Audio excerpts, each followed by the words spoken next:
football as county rival Salem Lions come into town, and it's a little more than just a rival. It's a Mid-Southern Conference matchup tonight. Both teams desperately needing a win. It's a big game all the way around in all aspects of the game tonight.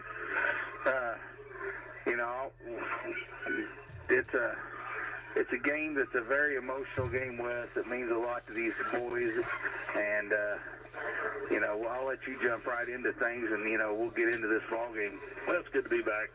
Being gone away from I wasn't here with you last week, but we were gone a couple weeks ago, so good to be back on the mic here. But both, like you said, both teams need a win here, and in the win column, both teams will come in at 1-5, and I know Salem has got Charlestown next week for senior night with West Washington. We get Scottsburg, and we end the year down at Charlestown too. So this is a game both teams, really want to come away with the victory. And I think the Musketeers take away last week's second half performance with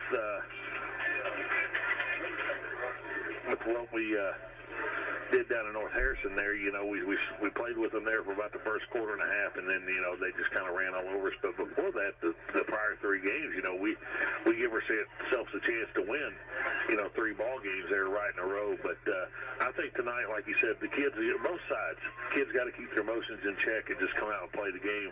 We can't give up 2-3 big scores here and give them momentum, and I don't think that they can do that with us either. I think both teams got to control their side of the ball there, and we'll see what happens. Yeah, and just talking about a little bit, I was looking today, had a little bit of time, Salem comes in, like you said, at 1-5, but, their biggest struggle has been able to put the ball in the end zone. They're only averaging 13.5 points a ball game. And they're only, defensively, they're only giving up 24.8, which ain't horrible. I mean, you're still giving yourself an opportunity in ball games. So on the flip side, the Musketeers coming in at 1-5, it's a totally different animal with us. The Musketeers averaging 30 points a game, they're giving up 37 points a game. So, it's almost like Salem's a defensive team, the Musketeers are an offensive team. What's going to give tonight? Which is going to break? Something's got to give on both sides, Mikey. And, I hope it's our defense steps up a little bit tonight and contains us. It's unfortunate for Salem. They got a couple injuries and a couple key players. Their quarterback, Caleb Tucker, pretty close to that kid. Good kid, and he's got a shoulder injury that he's dealing with right now, and then Kellen Humphrey, another big time player for them, and I know they're going to miss him. But on our side, we're missing a couple kids tonight. We're missing one of our linemen and our tight end. They won't be playing tonight, and so both teams are missing some key components here. But this is where the kids that have not got a chance to play this year as many minutes as normal, but probably got a lot more reps this week, and they're going to have to be willing to step up. Yeah, I agree with you. And we all know each other. You come in, we was out there grilling, you see people you went to school with and everything else, and talking to people, and you don't want the excuses that, well, we had 2 kids that was hurt, or in my opinion, we're even all squared away. Let's just go play the game, and you can't use them excuses all your life. I mean, it's part of the game of sports that happens at college and pro level as well. But here's an interesting stat. We're both teams are at the bottom of the conference right now. We don't have a conference win, and Salem has one against Scottsburg, who we hope to get one at next week. Salem's only scored 81 points this year. They've only give up 149 points. We've scored 180 points this year, which might be a school record at this point already. Yeah. But we give up 222 points. So, it's just that going back to Salem is a very good, on paper defensive team. Yeah. I'm sure, Coach Blair Thompson up there does a great job. He's very energetic with the group. You see a lot going on up there. and he has them, you know, defense should keep them in ball games knowing that they're struggling to score. And we've got to come out with the mindset that they don't have anybody on that side of the ball that can stop us. Yeah. And then on the defensive side, we got to step up and tackle somebody. We can't just arm tackle. We got to go wrap them up, take them to the ground. And, you know, we've had a couple kids that do that on a consistent basis, but we don't have that 9 or 10 guys that just go and go get somebody. And if we want to have a shot, and we've talked about it, Wes, on and off the air, that this team has the potential to make a run. Oh, to make some noise, you know. And, you know, if you get the right draw in sectional, if a Triton Central and Brownstown play each other right out of the gate, and you don't have to play neither one of them, and you get them at home or whatever, you don't know what will happen. That's right. Because you look at our games, you know, we went to Brownstown and competed after the first quarter, played them even. Silver Creek, we came back and from three scores down and had an opportunity. Corden, we should have won.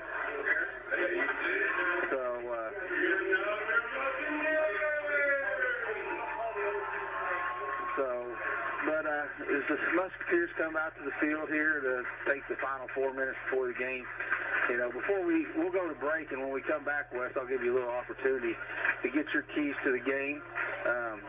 You know, you're going to have to really think hard and be prepared, because I had Coach Ferris with me last week. Yeah, I know. He was on top of things. You set me up. You set me up on that one. So, you know, but we'll go to break here, word from a couple sponsors, and we'll be back to get the Wes's keys to the game and get ready for the starting lineup and flip and bring you Musketeer football. This is Musketeer football being brought to you by Wslm Radio out of Salem, Indiana.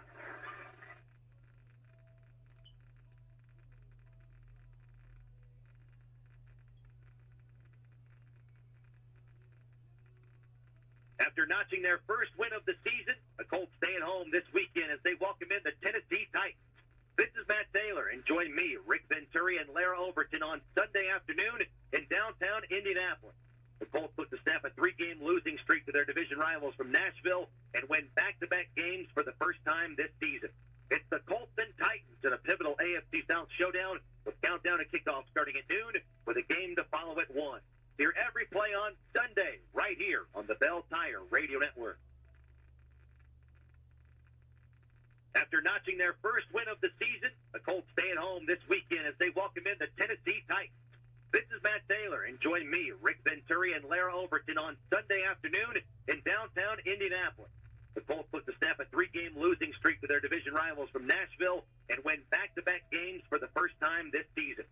It's the Colts and Titans in a pivotal AFC South showdown with countdown to kickoff starting at 11 with a game to follow at noon. Hear every play on Sunday right here on the Bell Tire Radio Network.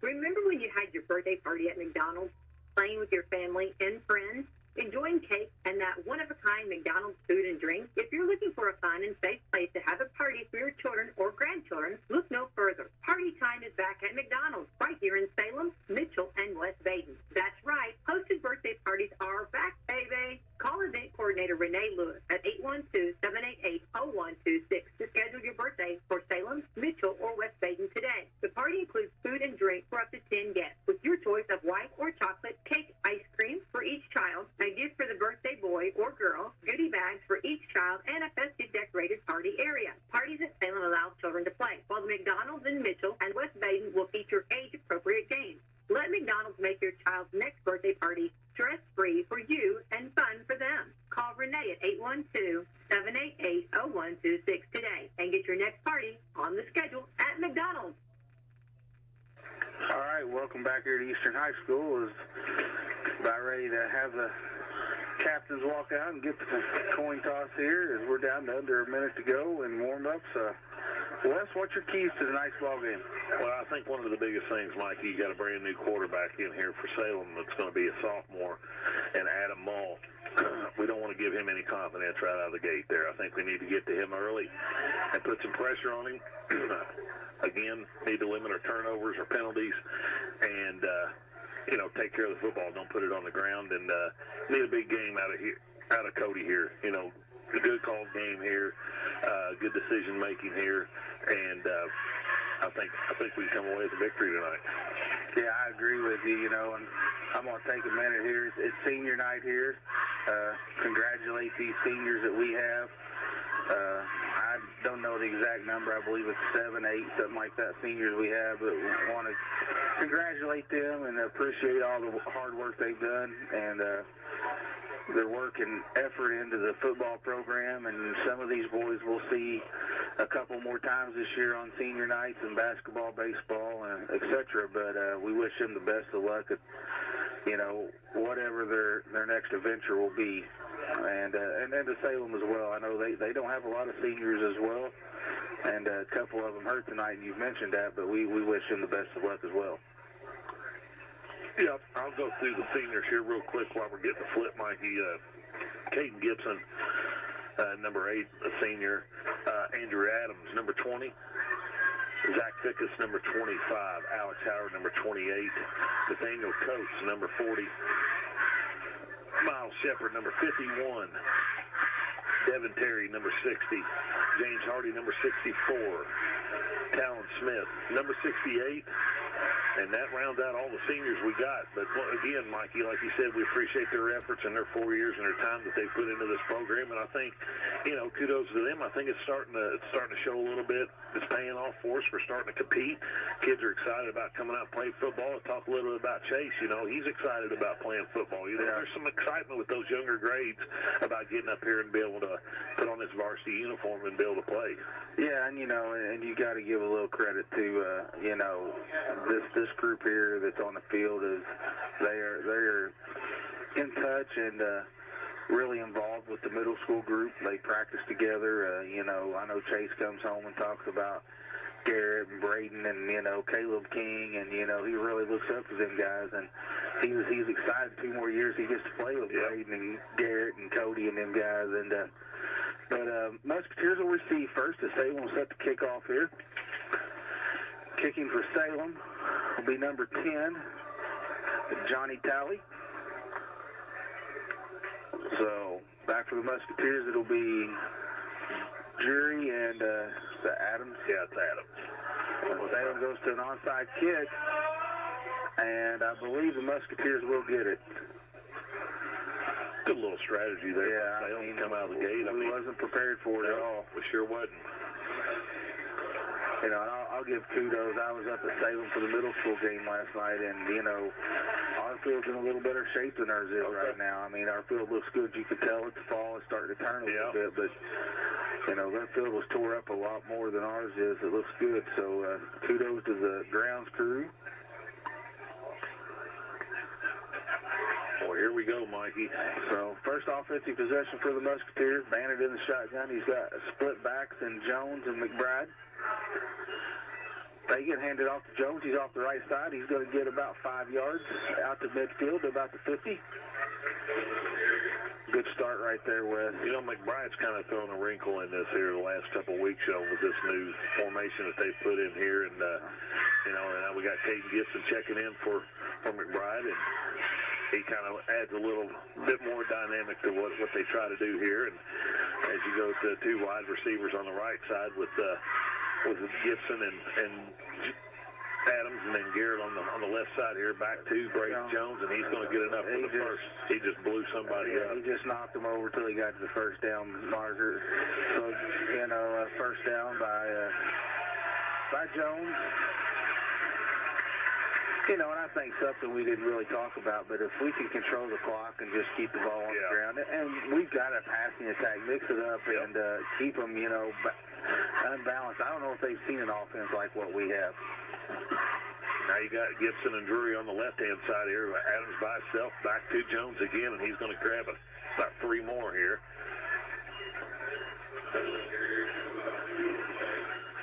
So Jones has been the start here for the Musketeers. 3 straight runs for about 12, 13 yards for the Musketeers. You know, they're in a bad spot right now as the sun's in their eyes. Yeah. They look over here to the sideline to get to play. Yeah. Coach Moore done a great job on the offensive calls this year.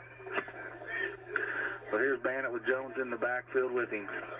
Going to pitch it out to Jones on the runs it right back up the middle, and he's going to get about 4 yards. He's going to make it about a 3rd and 4, 3rd and 5 yards. It's not a very good mark.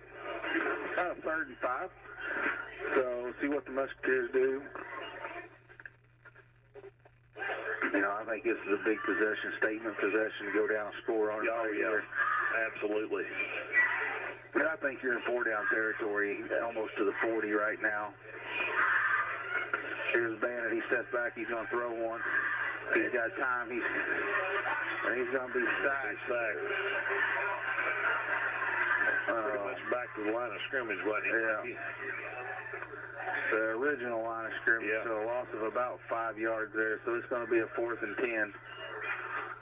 So the Musketeers punter, we're going to go for it on 4th and 10 here from the 46-yard line.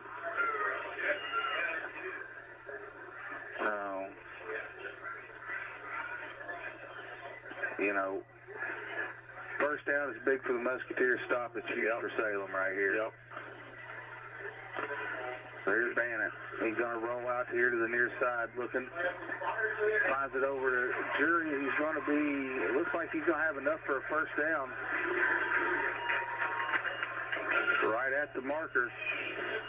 I think they're going to give it to him. Yep. It is good enough for a first down. You know, great job there by Garrett to run it up, you know, the route far enough down to get the first down. I still don't think they give us a good spot. I thought he was more at the 35 than the 36, but good throw by Cody. You know, we talked about it using Garrett a little bit more, and it's going to free Adams up. It's going to free Jones and McBride up more, and so it'll be first down from the Salem 36. A lot of room on that right side over Mikey with Adams. There's a handoff back to McBride now. And he's going to get about 3 or 4. As we're down to just a little over 8 minutes to go here in the opening quarter. Musketeers still on the opening drive.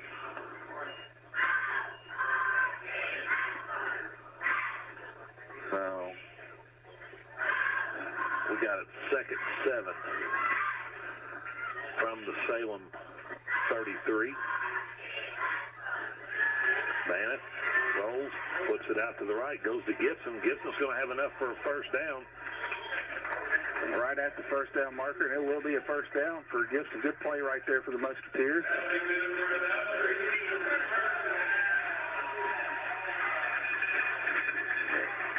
You know, if you look over, you know, Salem's numbers are probably down a little bit this year. You know, can we wear them out with these long offensive possessions? Well, we're working on 5 minutes right now, and Bannett, he's going to go to Braden Jones. We got a whistle here. I'm not sure what the whistle was for, but I believe we're going to have a false start on the Musketeers. So that's going to back them up 5. It'll be a 1st and 15 now from the 30.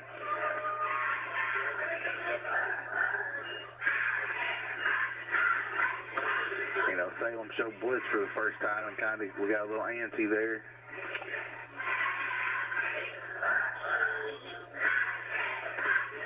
And that's a topic that we struggled with early in the year with penalties. Oh, yeah. So here's Bannett. Hands it off to Jones, and they're going to get him in the backfield for a couple yard loss there. So that's going to bring up a 2nd 17 now.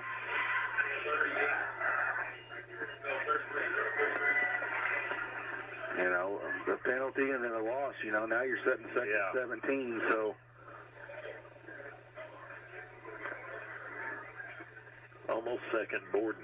Yeah, we're getting close. So here's Bannett. He's going to step back and throw it. Pitch Jury. He's going to break loose. He's going to get down to about the 18-yard line. Almost enough for a first down there.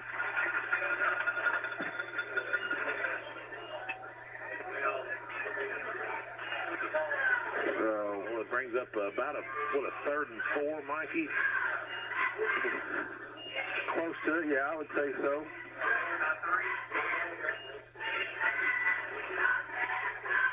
I need Braden to get one right here. Yeah. Well, we got single coverage on the right side over there. We're going to have a whistle here. Got to fix a shoulder pad.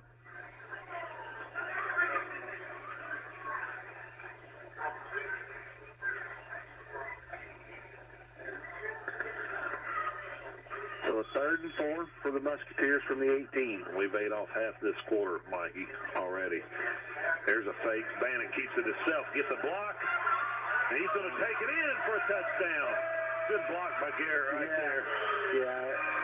You know, they didn't expect that. They thought it was coming to, Braden, and, good play call by Coach Moore, and, an even better block by Garrett down there to get him in. Now here comes our next Achilles heel is the 2-point conversion.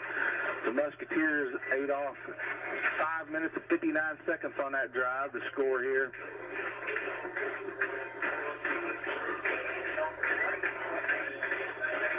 So we'll see what the Musketeers are off. Talking to Coach Ferris, he said we put some new stuff in. So we'll see what we do here. And it is good. Caleb King with the 2-point conversion catch. Big first possession right there, Mike. Yeah. We ate half a quarter right there, got a score. So Musketeers with an 8-0 lead over the Salem Lions. This is Musketeer Football. We'll be right back with you. This is being brought to you by WSLM Radio out of Salem, Indiana. All roads lead to Salem for the 147th annual Old Settlers Days to be held this Saturday and Sunday, October the 1st and 2nd. Both days of the festival will begin at 10 a.m. and end at 4 p.m. at the Don Hay Center in Salem. Official opening ceremony will take place at 10 a.m. both days at the flagpole. Immediately following the opening ceremony on Saturday and the grand reopening of the John Hay birthplace, which has been restored. Tours of the John Hay House will be from 10 a.m. to 3 p.m. Saturday and Sunday. Tours of the museum and train depot will be from 10 a.m. to 4 p.m. each day. An art display will be available in the museum basement from 10 a.m. to 4 p.m. Saturday and Sunday. The Canton Methodist Christian Mission Team will present a ham and bean dinner in the train depot from 11 to 2. There'll be live music in the Pioneer Village Saturday night from 5 to 10 p.m. Admission is $10, ages 13 and up, and children 12 and under are free. Come take a trip back in time with Old Settlers Days in Salem this weekend. All right, welcome back here to Eastern High School as the Musketeers with an 8-0 lead with an opening touchdown scoring drive, capped off by about a 15-yard quarterback keeper by Cody Bannett. But it was pretty much the Bannett, Jury, Jones show on that first drive. It was them three right there. So, well, you got Hayden Bowman and Justin Stevenson back here set to receive. So,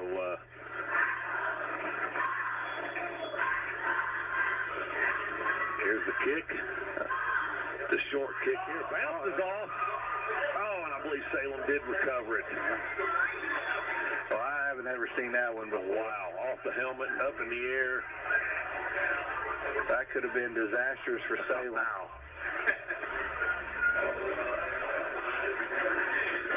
I don't know if that was, I know it was by plan to kick away from them two in the back, but so here comes Salem out with their first offensive possession, and like Wes mentioned before, they're coming back, coming out with a new quarterback as, their senior leading quarterback out with an injury, so let's see what Ball does. Going to give it, and who's Evan Bowen with that carry, and that's about good for about 15-yard gain there. He hit the hole hard there. And right there, first possession, nobody tackles. Yep. We've got to do a better job.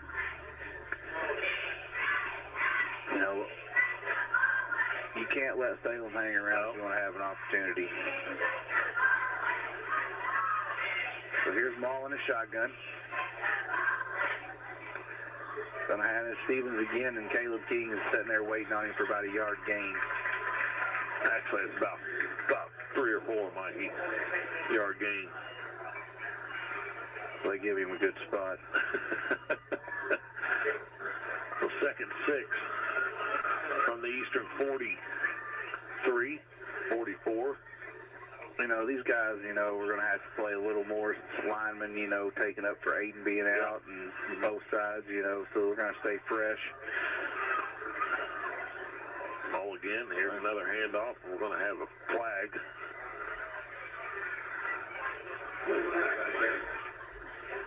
We're going to have a false start against the Lions, so that'll bring it back to 2nd and 11. Looks like 2nd and 12 from over what the markers is. Mr. Temple down here marks it at 11. He's a construction man. He's a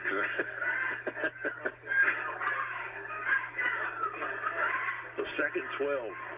Now from the 49 here. 4:34 to go here in the first quarter. 8-0 Musketeers on top. Ball out of the shotgun. He rolls to the right. Going to get brought down for a big-time loss here. As he's brought down by number 40. Nathaniel Coates right there. He's always in the mix, isn't he, Mikey?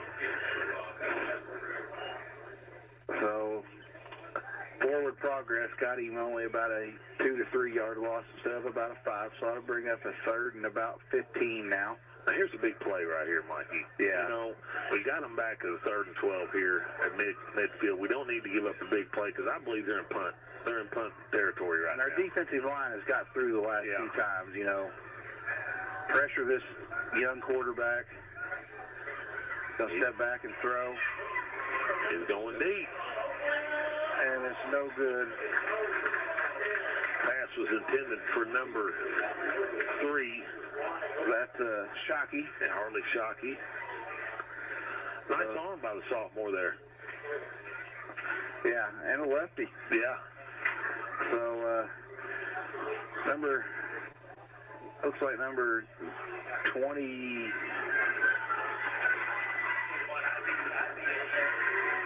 I can't tell who the number is. Either. Good punt, though. Good punt. Bowman on the punt. Jerry Gibson gets out to about the 20. So that was Hayden Bowman on the punt. Great high punt. So the Musketeers will take over their 2nd possession at the 21. Good defensive stop after the... That's what we talked about, Mike. You know, initial 15-yard run by the Lions. The Musketeers buckle down and get them off the field. So Bannis jog them back out, get the offense going. And, you know, this is another big possession. It is. Go up 2 scores against a team that's struggled to put the ball in the end zone. We're down to 3:25 here to go in the first quarter. Single back on this formation with Jones back there. We've got Gibson and Garrett on the near side here with Adams on the far side. Single coverage on that side. A lot of room over there, Mikey. A lot of room. Hands it off to Gibson. He's going to cut it up the field. He's got a little daylight. He's going to get about 7 or 8 yards. Yeah, good play right there. Nice run by Caden. Last couple of games, he's starting to be more effective. So that'll bring up about a 2nd and 2. Ball out to the 29-yard line of the Musketeers.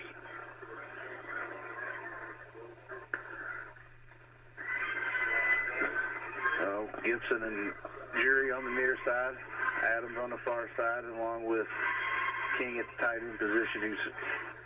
Adams comes in motion. They fake it, give it to Jones now. He's got a little daylight. He got enough for a first down, Mikey, and then some.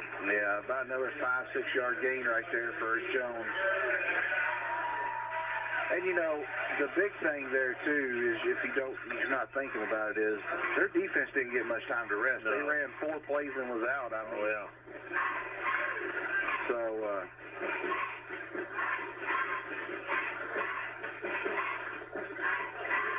First and 10 from our own 36, down to 2:15 to go here, Mikey, in the first quarter. Still 8-0 Musketeers on top.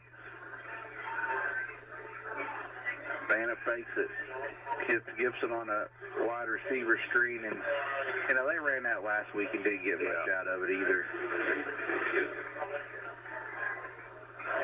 Well, they're kind of crossing, Garrett's going kind of across the field there, and Caden's coming back, and almost like did not get a block there from Garrett, to kind of open that up a little bit. I'm not sure. So about a 2-3 yard loss there, so that'll bring up a 2nd and 13 is what the board's got.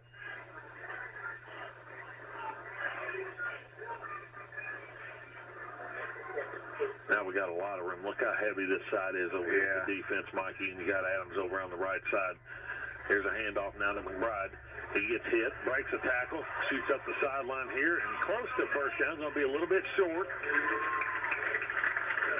You didn't think there was anything down through there. I didn't anyway, and he ends up getting about 8 yards on the play. About a 3rd and 4.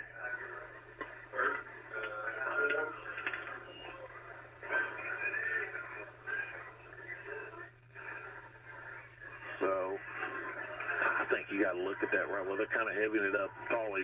He's kind of sagging over to the left side now. He rolls out, pitches it out to Gibson. Gibson goes to the right side. He's going to be, I believe, just short of the first down, Mikey. Yeah, he'll be about a half a yard short, and I think you got to go for it right here. I think 22's got a yard in him, don't you? We hope. 22 or quarterback keeper here, Mikey. Right, and that option may be something, The offense is going to stay on the field. Down to 42 seconds here, Mikey. Big Salem's going to show blitz right here. They give it to Jones, and he's going to probably he's going to have enough for a first down.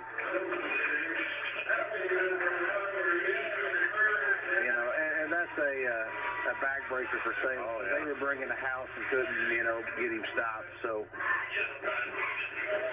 we're down to 23 seconds to go here. That may be the last play of the quarter. Yeah. Coach decides to, or they get one last play here. Yeah, I'd say Salem's defense out of 12 minutes is probably been on the field 10 minutes this first quarter. Right. Here's Bannett rolling out. He's going to flip it long to Drury. It's complete.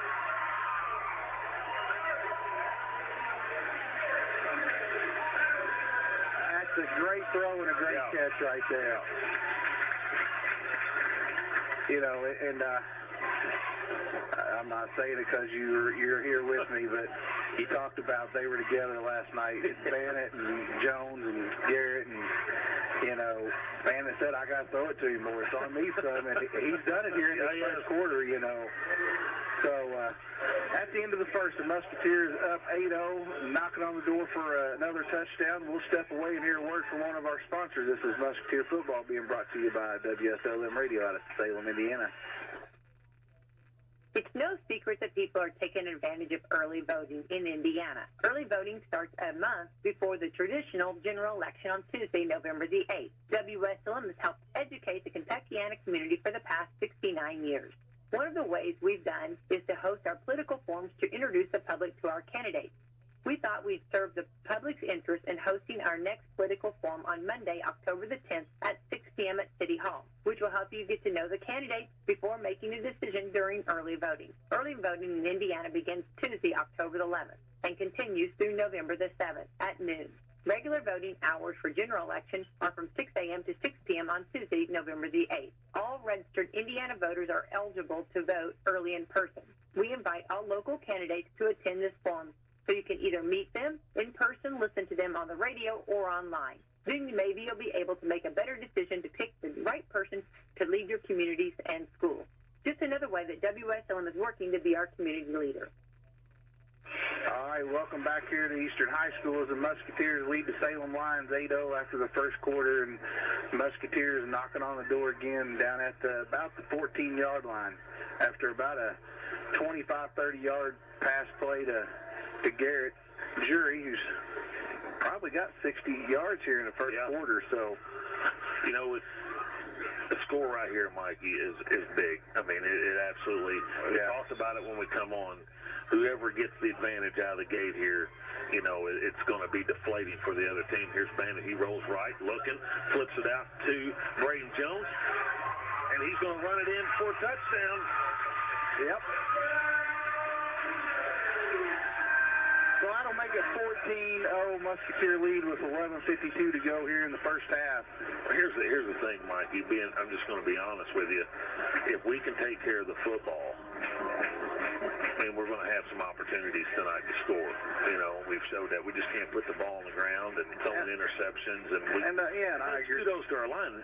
Just give Cody some opportunity here, give him some time to make a decision. You know, so that offensive line has done a pretty nice job here tonight.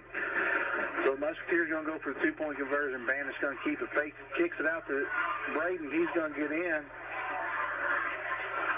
And he lets him know that you ain't tackling me as he does it as well. So 16-0 Musketeer lead with 11:52 here to go in the first half. And we'll keep it here. Big night here.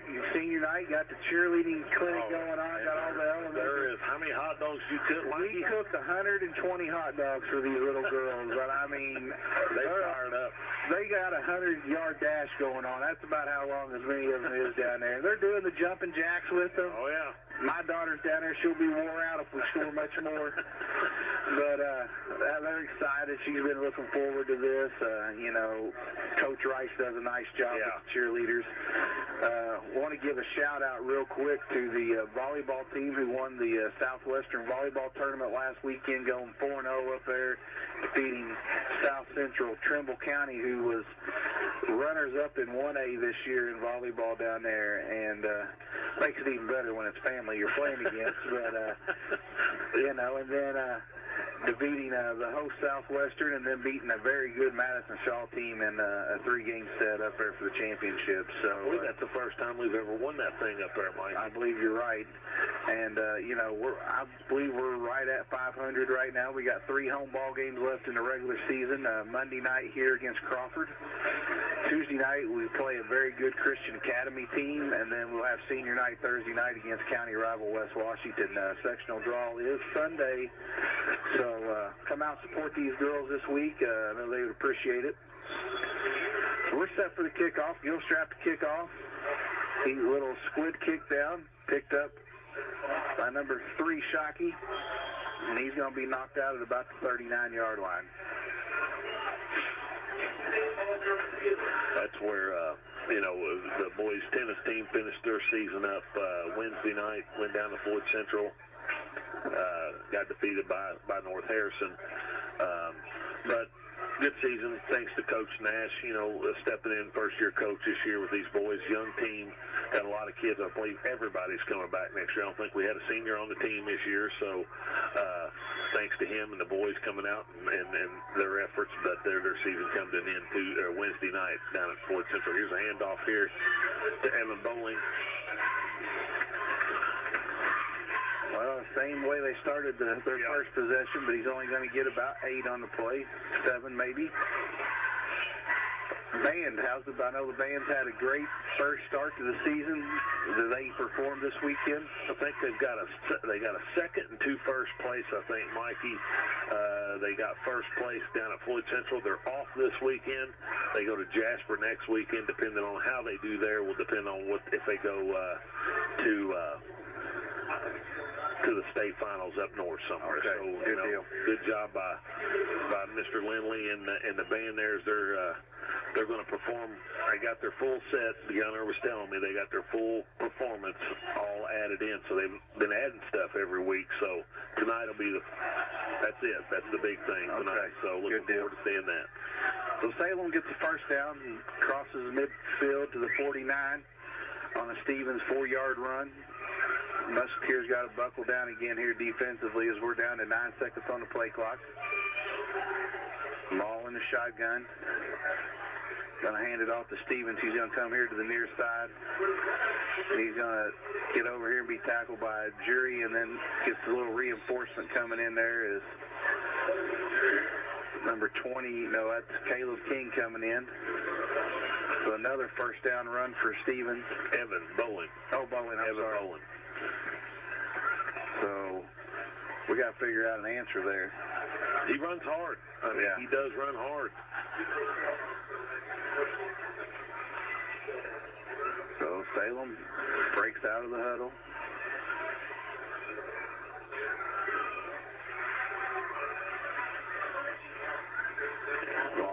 Keep him on. He's going to pitch it out to Bowling. He's going to be met, and he's going to... Mike got to get back to the line of scrimmage there. Great job by Adams and number 25 for the Musketeers, Fickus.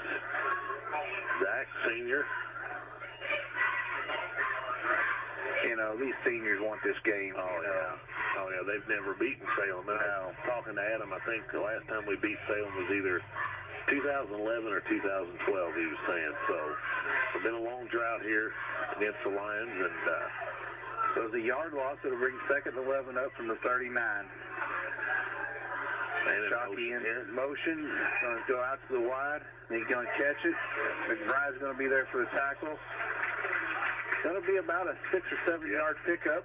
Bring up a third and about 3 or 4. Well, I believe they're in 4 down territory right now. I most definitely believe so. You know, and I don't know if they got a field goal kicker or not, but down 16-0, I don't think a field goal is really, you know, as we've marched the ball down pretty easily 2 times in a row. 8:45 to go here in the first half. 16-0 Musketeers on top. Mo out of the shotgun. He keeps it, goes up the middle, and he's going to have enough for a first down, I believe, Mikey. Still going.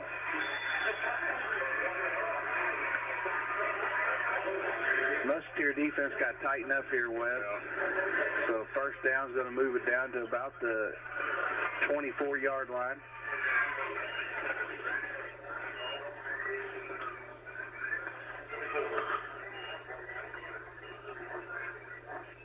Down to 8:15 to go here in the first half.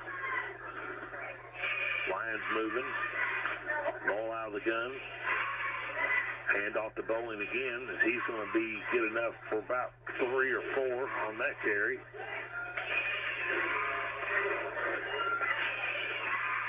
You know, the Lions doing a nice job.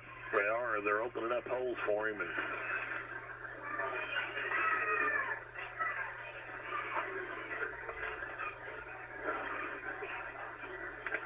they got an offensive lineman at 330, so, I mean, I'm sure he's opening up a pretty big hole.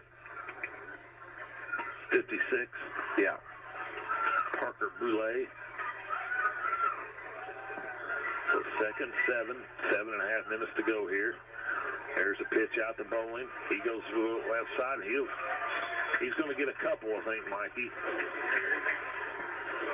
The quarterback got to meet Caleb King on that one, too. So, going to bring up another 3rd and 5 for the Lions. His stop right here, Mikey. Big third down right here. And, I mean, like I said, they're in 4 down territory. But,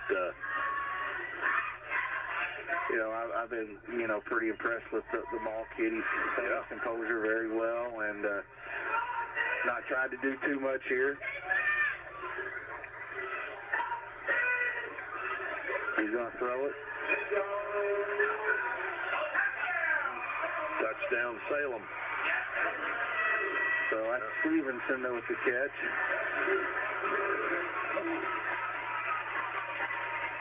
So we'll see if Salem goes for 1 or 2 here. That makes it 16-6 with 6:36 to go. Yeah, we know Stevenson and Bowman, they're athletes. I mean, they got some speed and they got some athletic ability. They can go up there and get it, you know. And so looks like Salem will go for 2. Outstanding throw by Adam Moll. Oh, yeah. He laid it right in his hands right there in the corner. And like you said, he's done a nice job. So here we go. Salem trying to cut this lead in half with a 2-point conversion now. And he got it in. 16-8 now. As Salem responds back. So it'll be the Musketeers' turn to respond here, and, you know, I think with 6:36, you can just take a long drive here and need a score here, Mikey, as they get the ball back at the beginning of the second half here. Right. So we'll step away real quick and hear another word from one of our sponsors. This is Musketeer Football being brought to you by Wslm Radio out of Salem, Indiana. Hello, it's Jalen from John Jones in Salem, Indiana. Fall is here, and it brings everything that you're looking for, from pumpkin spice and everything nice to your favorite football team driving down the field for that game-winning goal. At John Jones, we may not be driving down the football field, but we are driving down prices. With one of the largest selections of vehicles around, you can score big like your favorite team here at John Jones. Don't want to miss out on these deals before the fourth quarter is up? Take a time out from the game and check out our inventory online at johnjonesautogroup.com. And give us a call at 877-473-5546. Again, I'm Jalen Hoare, and remember, at John Jones, you see so many because they pay. All right, welcome back here to Eastern High School as the Lions get on the board with a touchdown of their own with 6:36 to go here in the first half. See if the Lions onside again as they did the opening kickoff. Hopefully the Musketeers will be a little bit more prepared. He's going to kick one down to Jury. He brings it. Cuts it back up to the left side. He's got a little room. He's got one guy to beat. That's the kicker. He's down to the 20. The 10. He's drugged down at the 10. Great kickoff return by Jury. And we got a flag back here, Mikey, so we'll see what this is here. Well, Adams is hanging back around, so I think he knows it's coming back.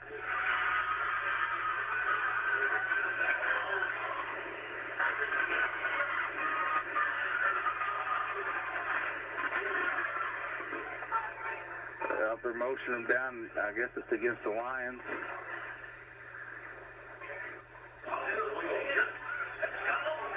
So, penalties against the Lions. Tom Allen on the sideline. I mean, what Coach Dean running down the sideline. Pumped up.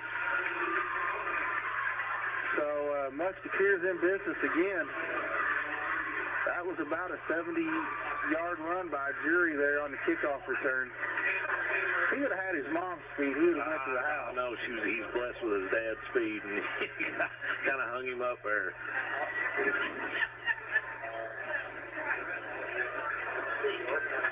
So we're at the 10, Mikey. Yeah, first and 10. First and goal from the 10 there. Well, I think you got 4 downs for number 22 to put it in the end zone right here. Yeah, it's about time for him to get pumped up here. I mean, you know, I want to give a shout out. You told me, and I believe you, that leading the conference in touchdowns as a sophomore. 16.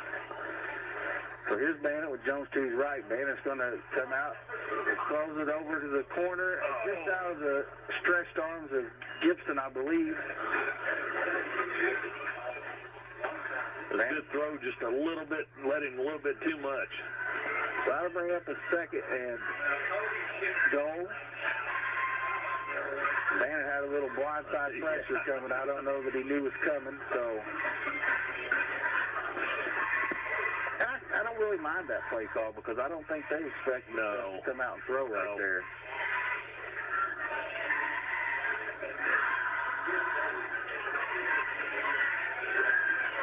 So here we go, second 10.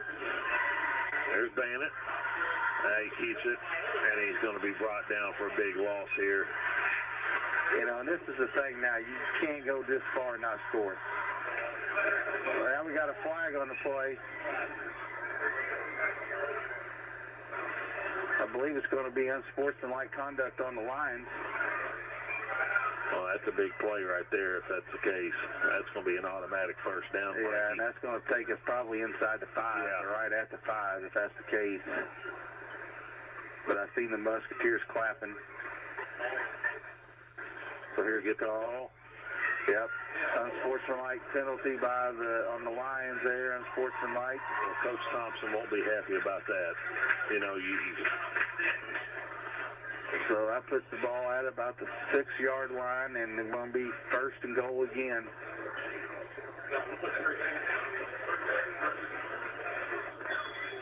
So as we're down to 6 minutes to go here in the first half, Musketeers from the 6-yard line. Bannett with Jones to his left. They're going to give it to the big fella. He goes to the right side. And it's going to take about 6 of them, a half a dozen to get him down. Yeah. So really maybe a yard loss on the play. We're back to about the original line of scrimmage. May give him a yard on it. Well, that's even better. That'll bring up the second goal just outside the 5-yard line, we'll call.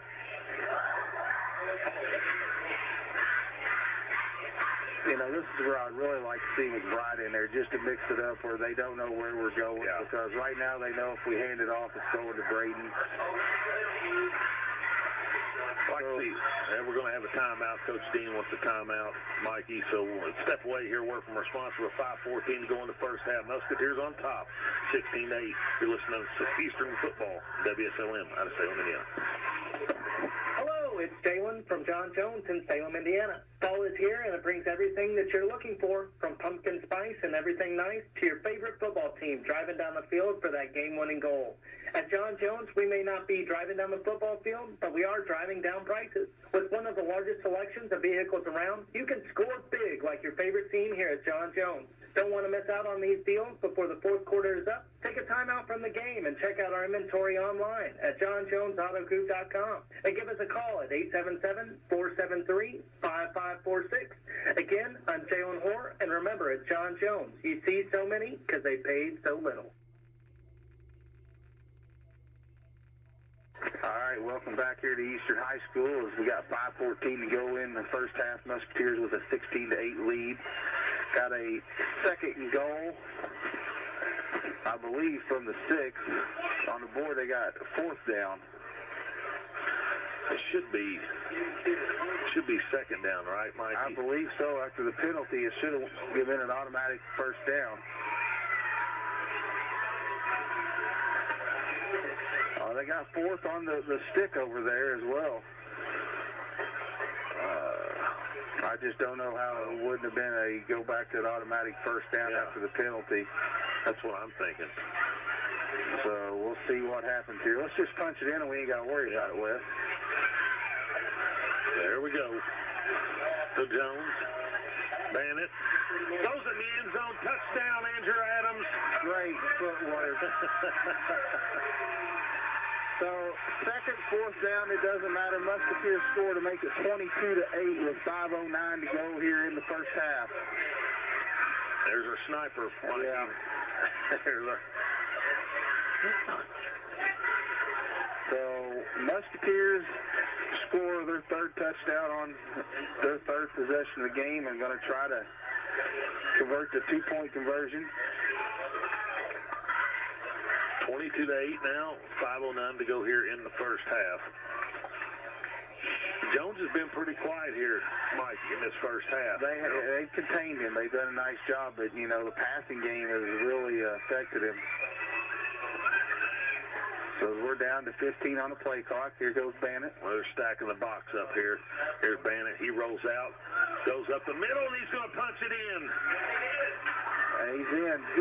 Good move there by Cody Bannett to make it 24-8. 16-point lead for the Musketeers with 5:09 to go. So, you know, Wes, you talked about it. I had an answer right there, and a little quicker than I wanted to. Yeah. But leaving 5:09 left here for the Lions. So now our defense has got to come up with a big stop. You can't let them score. As we got about 80 little girls doing 24 jumping jacks right now. So, well, I think, Mikey, we talked about this last play. Our defense has got to come out here and make a stop here. Right. Got to get a stop here, and possibly get the ball back here before the end of the first half. And but I like seeing these little kids down here. And you know, we just talked about it off the air. You know, this may be one of the biggest crowds I've seen. Oh yeah. You know, I think it's almost full on our side over here. And Salem's full. You know, they're 70% full over there. So we'll see what Gilstrap dials up here on the kickoff. I'd like to see one bounce off the helmet and pick it up this time.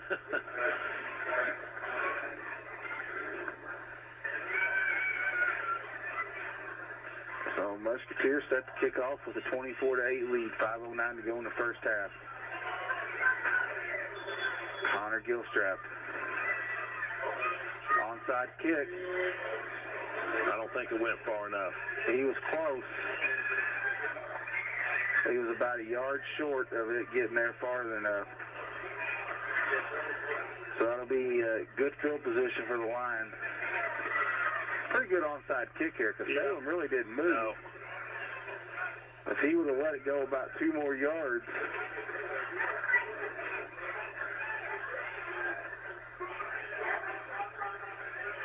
I'm not sure.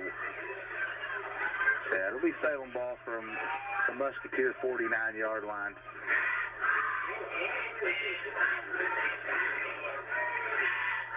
So Our flags over, our sticks need to get. Yeah, there they are. So here we go. Lions ball, Maul in the shotgun. And off the bowling, and he's going to get enough for about 6 or 7 there again. You know, we talked about our defense has to have a stop right here. You can't get them, get it in the end zone, then get the ball back here to start the second half. So I bring up about a 2nd and 5, it looks like. The ball's at the 44 of the Musketeers. Down to 4:40 to go here in the first half. Split backs for the Lions. Mole out of the shotgun. Hand off to Bowling again. He shakes somebody, and he's brought down. About a 10-yard gain right there for a first down run for him. He's been their offense first half. Oh, yeah. Brought down by Nathan McBride, the other tackle. We got to get a stop here. Defense is not doing a very good job right now. I mean, they're basically just shoving it down our throats right now.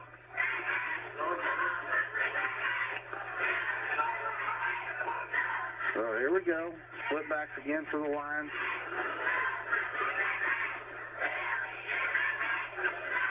Ball's going to throw it.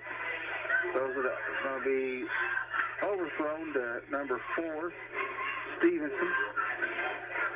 And if you've noticed, they ran opposite of Caleb King. Yeah. You know. Brody Temple checking into the game. You know, he's been out for about 3 weeks now. He's coming back from an injury. Here we go, 2nd and 10 now. We're under 4 minutes. Pauly and Bowling, split backs, ball out of the gun. And now we're going to get a false start on the Musketeers. So, number 60, Terry on the offside. So that's going to give the Lions 5 yards. And close to a first down. No. That'll bring up a 2nd and 5 now instead of a 2nd and 10. Kind of opens the playbook up for them a little bit more. Sure does. Because we're down to 3:45 here to go in the first half. You know, they get a score here, milk this clock out, right, and get the ball back at the beginning of the second half. So here's Maul again, split back. Bowling again, gets about 2 or 3. He's going to be short. It'll be about a long 3 short of the first down. So I'll bring up a 3rd and 3. And, you know, they're in 4-down territory. Score update. 7:30 start. Perry Central there. Perry Central up 7-0 on the Senators. It's going to be a tough one over there for the Senators. 3rd and 3. Split backs one more time.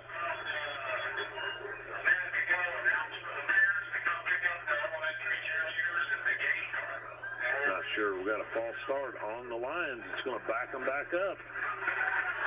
So that'll make a 3rd and 3 now, a 3rd and 8. So after trading false starts. You know, this is a big play right here, Mikey. Yeah. Big play.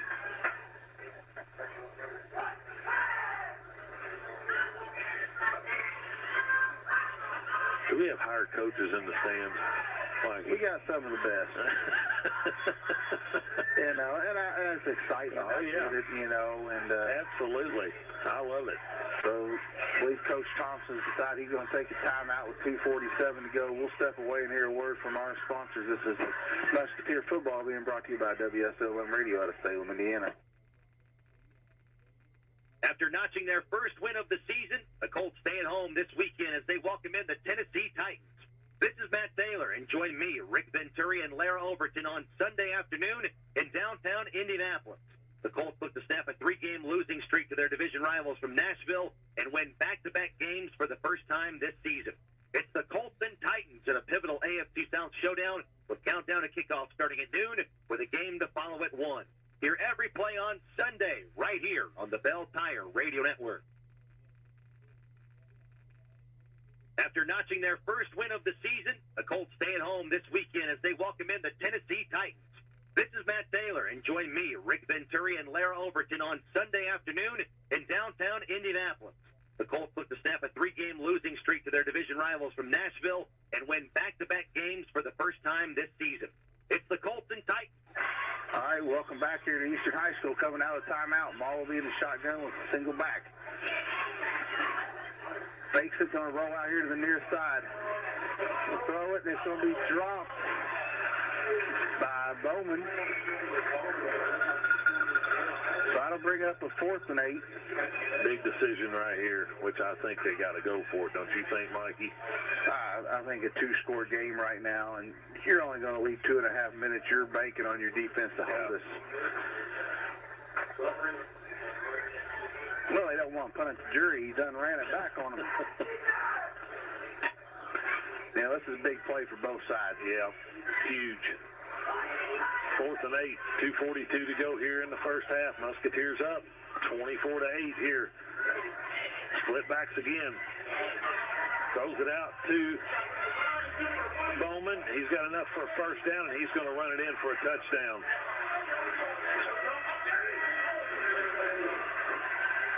So the Lions cut it now, 24-14.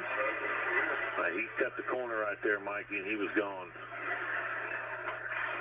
You know, halftime we've got to make some defensive adjustments. Yeah. You know, this is a big 2-point conversion. This keep it at a 1-possession or a 2-possession game.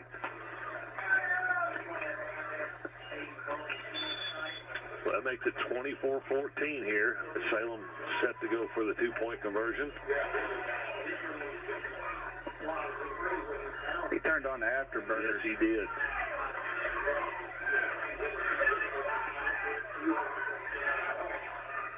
Well, we're down to 5 on the play clock. Ball's going to throw it. Throws it out of bounds. It's no good. So that'll keep it at a 10-point lead for the Musketeers.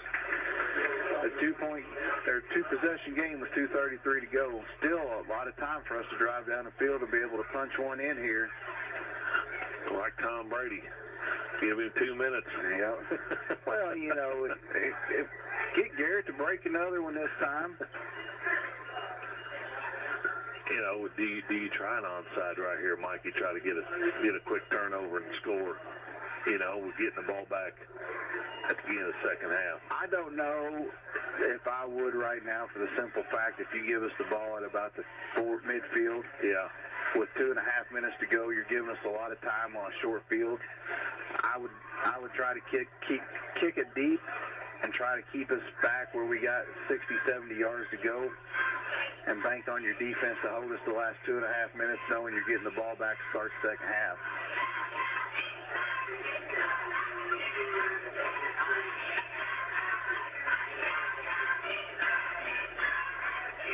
Well, we'll see what Salem does here.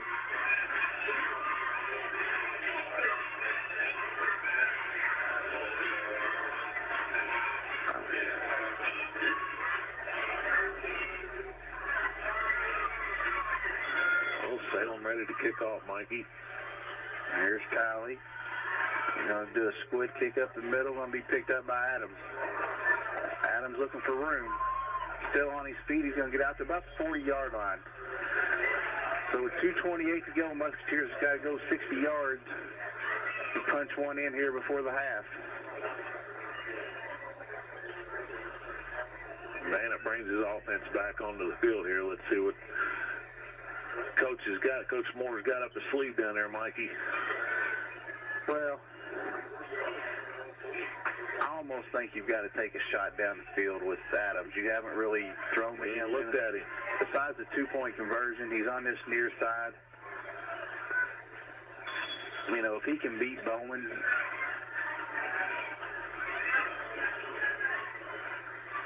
so here's Bannon. Gives it to Jones. Still on his feet, still going. Going to get about 5. Out to about the 45. Tell you what, the kid's strong, isn't he? Well, what impressed me more is he had 2 guys on him, and he hurdled his own man to keep going. So we're down to a little over 2 minutes to go.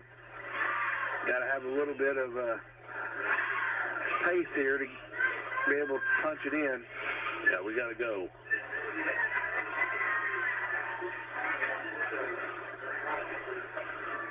Takes the handoff, and it rolls out. Now he's going to look deep down to Adams. He got it. Complete. Down to the 15. That's a big-time throw and a big-time catch right there, Mikey. So that'll move us down to about the 17-yard line with 1:47 to go here in the first half. And I tell you what, Bowman was right there with him. He was. And Tody couldn't have thrown that ball any better when he threw that one right there. So here goes the Musketeers, first down from the 17, looking to punch one in right before the half as we're down to 1:30 to go. Hands it off to Jones. He's still going to go down to about the 10-yard line. Going to be a gain of about 6 or 7 on the play. Got to have a little urgency right now. Some urgency right here. So a gain of 6. That'll bring up the 2nd and 4. Clock still running down to 1:10 here. And we're still trying to get the play in. We got to be a little bit quicker as we're now down under a minute. Here's Bannon. We're down to 10 on the play clock. Takes the handoff. Adams, and he's going to run it in. You know, Bowman went for the interception right there, and it just went right through his hands and right into Adams' hands. So that'll make it 30-14 now with 47.3 to go in the first half. We didn't talk at all about Andrew Adams in that first quarter, and then look what he's done here in the second quarter. You know, it's kind of it's been the Bandit Adams show here in this last drive here. And, you know, you're seeing all the weapons we have. Yeah. You know, what do you take away Jones? That's fine. We can throw the football. So here goes the Musketeers trying to punch into 2-point conversion and make it an 18-point ball game.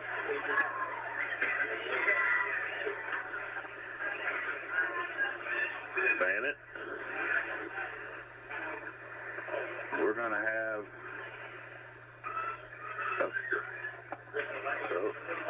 legal man in motion. Is that what that was? I don't know if it was delay game. Delay game. So that changes the play call.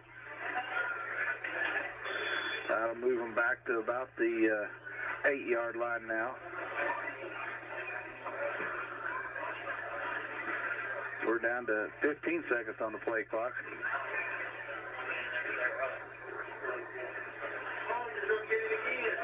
8 seconds to go on the play clock. Bandit flips it out to Caden Gibson. Gibson trying in, brought down. He did not get it. So 47 seconds to go in the first half. Musketeers on top of the Salem Lions, 30-14. Mikey, we'll step away here. Word from our sponsors. You're listening to Eastern Musketeer Football, Wslm, out of Salem, Indiana. Remember when you had your birthday party at McDonald's, playing with your family and friends, enjoying cake and that one-of-a-kind McDonald's food and drink? If you're looking for a fun and safe place to have a party for your children or grandchildren, look no further. Party time is back at McDonald's right here in Salem, Mitchell, and West Baden. That's right. Hosted birthday parties are back, baby. Call event coordinator Renee Lewis at 812-788-0126 to schedule your birthday for Salem, Mitchell, or West Baden today. The party includes food and drink for up to 10 guests with your choice of white or chocolate cake, ice cream for each child, A gift for the birthday boy or girl, goodie bags for each child, and a festive decorated party area. Parties at Salem allow children to play, while the McDonald's in Mitchell and West Baden will feature age-appropriate games. Let McDonald's make your child's next birthday party stress-free for you and fun for them. Call Renee at 812-788-0126 today and get your next party on the schedule at McDonald's. All right, welcome back here to Eastern High School as Gilstrap set to kick off. Little debate going on up here in the press box. Do we kick long to the speedsters or do we kick short here with 47 seconds to go in the first half? No one. Mr. Perez says boot it. Mr. Temple isn't so sure about that. If you're going to boot it over their head. We're going to have, I believe, a false start on the Musketeers. We've not looked real sharp on our special teams tonight, I don't think, Mike. No, and I think it's because we're trying to do something we're not used to doing and kicking away from guys.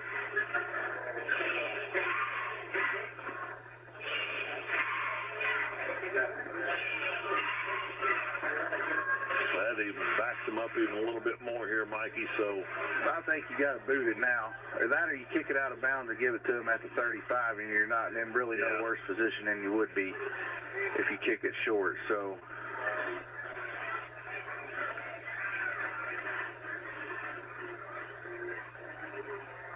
well, one thing I know for sure, Mikey, we can't give up a score right here with 47 seconds to go in the first half. I agree.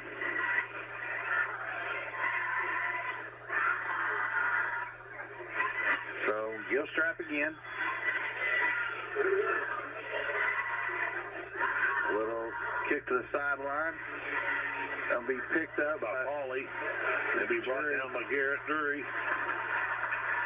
So I'll take that. That's probably best case scenario, kicking away from them. And so I don't bring the Salem Lions offense back out on the field with 44.3 to go here in the first half. Can't give up. We got to have one stand right here by our defense. Defense has got to make a stand right here.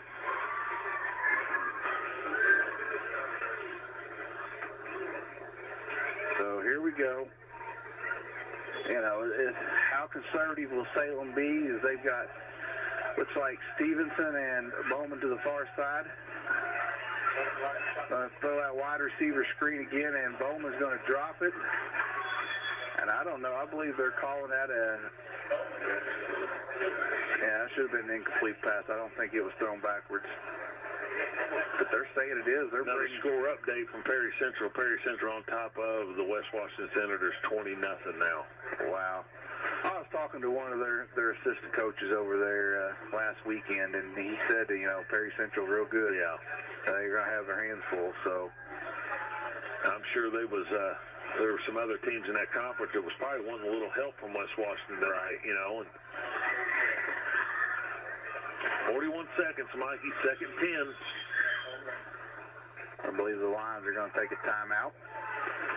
So we'll step away and hear another word from one of our sponsors. This is Wslm Radio bringing you Musketeer football.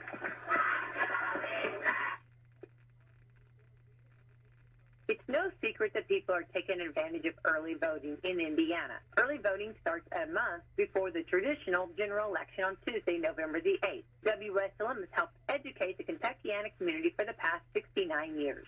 One of the ways we've done is to host our political forums to introduce the public to our candidates. We thought we'd serve the public's interest in hosting our next political forum on Monday, October the 10th at 6 p.m. at City Hall, which will help you get to know the candidates before making a decision during early voting. Early voting in Indiana begins Tuesday, October the 11th, and continues through November the 7th at noon. Regular voting hours for general elections. All right, welcome back here to Eastern High School, coming out of the timeout by the Lions. They'll have one remaining, and we're down to 41.4 to go here in the first half. Ball in the shotgun, split backs. Just kind of talking off there, we can't give nothing up, and, a turnover would be crucial to Salem, too. We got some help back here, with McBride and Garrett. We're going to throw it out again to Stevenson, and there's Temple. How about Brody Temple? Brody Temple with the tackle there with 31 seconds. So another Salem timeout. We'll stay here with you as that'll bring up pretty much a 3rd and 9. You know, you get a stop here, 2 timeouts, you call a timeout and force a punt, you give yourself an opportunity. Yep. So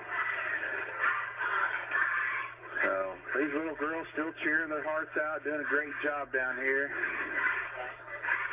Madison's going to be wore out tonight, Mikey, when she gets home. Well, I don't know. She was Mammy and Poppy probably afterwards. They'll probably sugar her up and then bring her home. But she like Mountain Dew? Oh, she probably drink it, but she does pretty good. She drinks water for the most part, so she's one that hasn't got into sports yet. She kind of got into basketball this week and went to... What are you talking about? It's 1 week or 2 weeks. So I'm hoping she kind of take a little knack at it and start liking it and get involved a little bit in it. I still haven't got the basketball player I truly wanted that could shoot it, and she likes to shoot it. So, well, you knew it had to land in one of them. I was hoping. Ball's going to take a shot down the field. The ball is up in the air and batted down. So that's going to bring up a 4th and 10 from the 32 with 25.8 to go, and I'm sure the Lions are going to punt it here. That was a dangerous pass right there, Mikey. You know, we had 3 guys right over there. Yeah. I was hoping for a deflection and pick it off here, but jury will be back for the punt return, and, you know, rumor has it they do run a fake punt up there, so be prepared. Yep. Guys still trying to get in.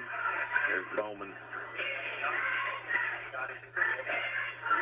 High snap, he runs back, gets it, kicks it. It's going to take a bounce, the Lions bounce, and going to come down to about the 30-yard line. Yep. So do you take a shot here, or you just take the knee and take it to the half? I think you keep the ball on the ground right here. I think you run a play here. You don't just kneel it down, but I think you keep the ball on the ground and, you know.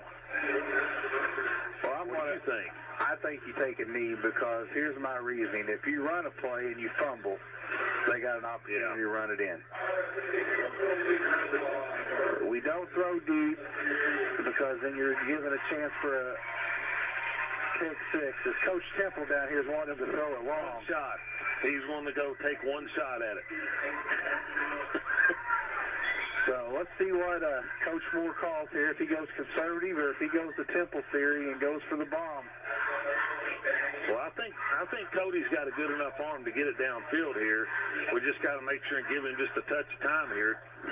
There's Jones. He's got room on the outside, still on his feet, and they're going to bring him down after about a 5-yard gain to about the 36. That should bring us to the end of the first half, because I don't think the Musketeers will run another play, and Coach Dean will take him to the locker room with a 16-point lead. So halftime score 30-14. Musketeers on top of the Salem Lions. As we'll step away and hear Commissioner's Corner here, and we'll be back with you getting Mikey's comments about first half action. You're listening to Musketeer Football on WSLM out of Salem, Indiana.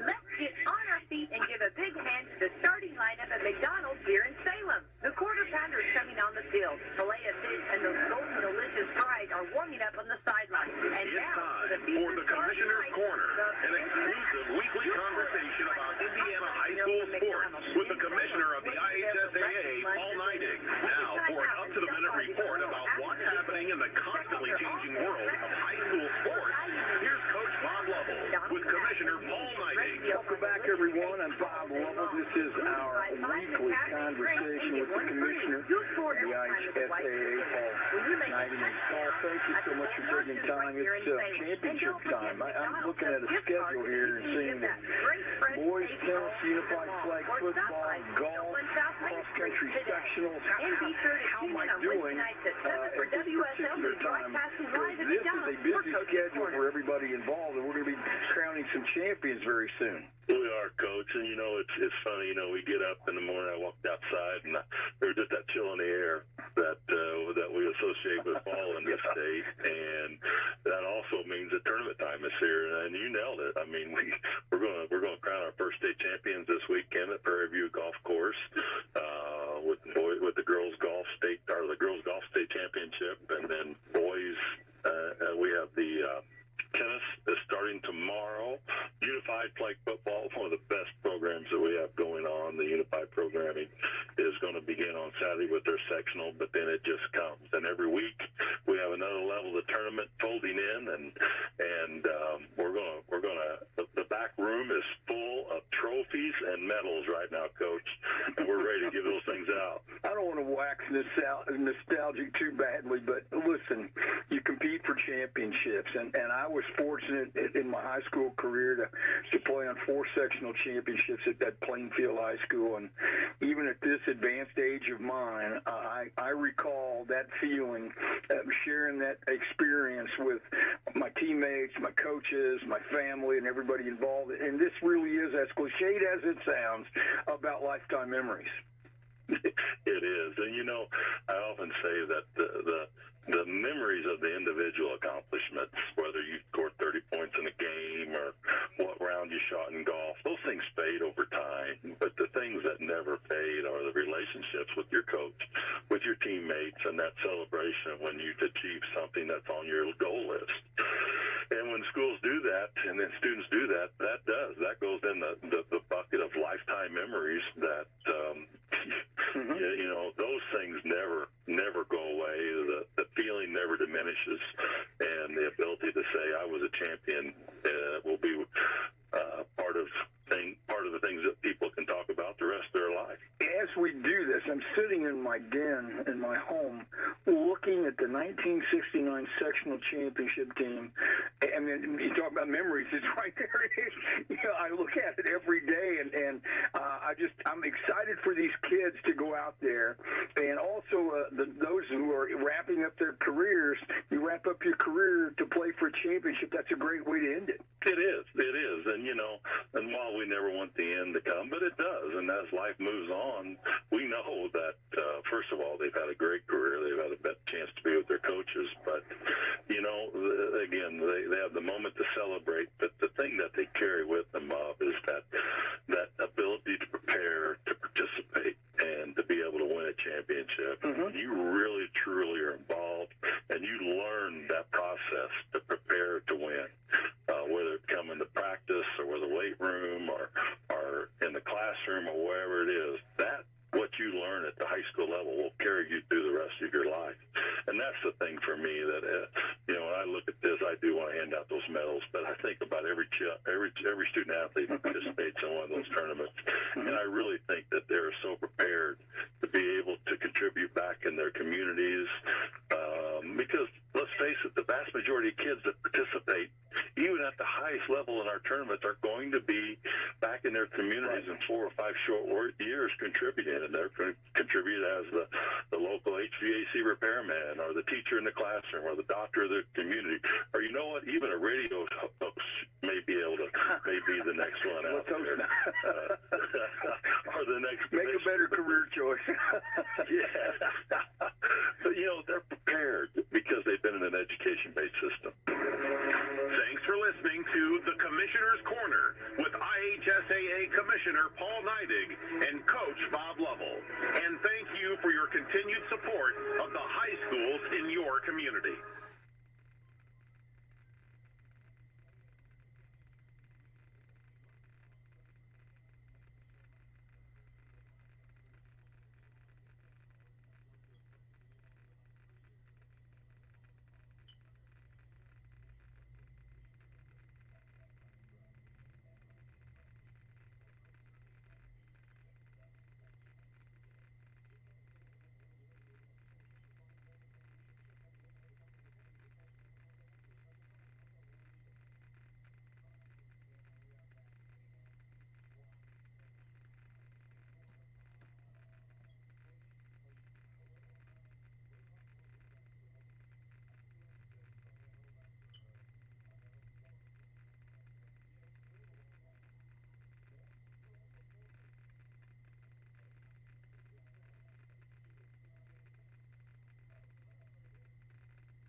here's the thing that makes life so interesting.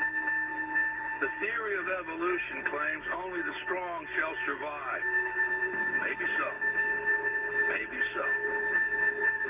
But the theory of competition says just because they're the strong doesn't mean they can't get their own shit. That's right. See, what every long shot come from behind underdog will tell you is this. The other guy may in fact be the favorite. The odds may be stacked against you. Fair enough. But what the odds don't know is this isn't a math test. This is a completely different kind of test. One where passion has a funny way of trumping logic.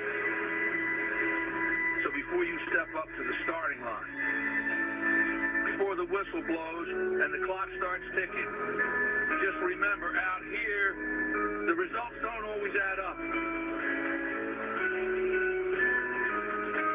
No matter what the stats may say, and the experts may think, and the commentators may have predicted, when the race is on, all bets are off.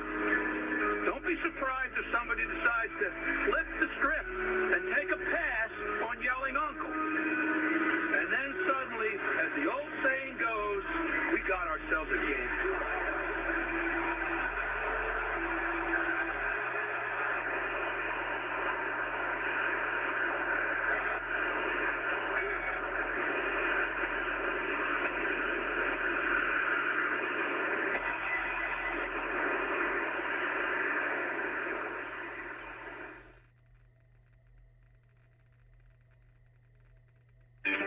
Investing in education-based athletics builds strong communities and a strong, successful Indiana. That's because when we support education-based athletics, we're not only supporting Hoosier student athletes, we're championing the next generation of doctors, CEOs, and engineers, not to mention future teachers, first responders, and civil servants. I'm Brian Lewis. And I'm Chris Kaufman. We're both assistant commissioners of the Indiana High School Athletic Association. High school sports are the training ground for our future community leaders, impact makers, and world changers. When we invest in student athletes, we're teaching them the importance of serving others selflessly, leading them to become engaged, compassionate citizens who pay it forward and continue building a positive future for Indiana and beyond. Support the next generation of Hoosier difference makers by buying a ticket to your high school's athletic events. This is serving our community. This is strengthening our future. This is your IHSAA.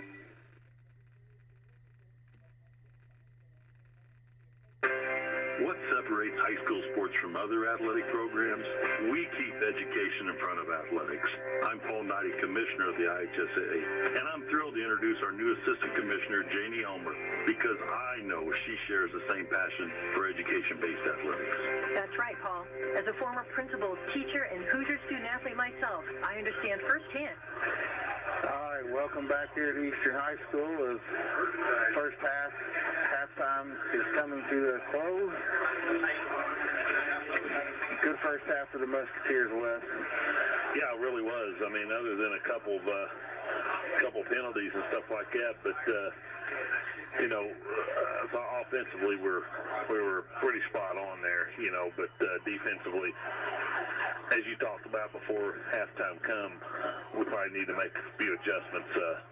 Well, the funny thing is we're averaging 30 points offensively. We got 30 at the half, and they're averaging 14 a game, and that's what they got at the half. So either it's going to be a defensive battle the second half, but I thought offensively, I don't know that we could have played any better. We were clean, made some big plays. It's just going to come down to the defense coming out here and setting the tone here the second half, and shutting them down here on this first possession and getting the offense back on the field. But I really feel one more score, and it might be the dagger that just defeats them a little bit, So they made a little bit of an adjustment right here, Mikey. They brought Stevenson and Bowman up to the middle right here and put Mole in the backfield back there, because we've not kicked it long all night. So Shockey and Mole in the back with Bowman, Stevenson, and I'm not sure who that is in the middle right there, Mikey. Number 14, Jackson Bruff. Yeah, I kick long now and just see what they do. And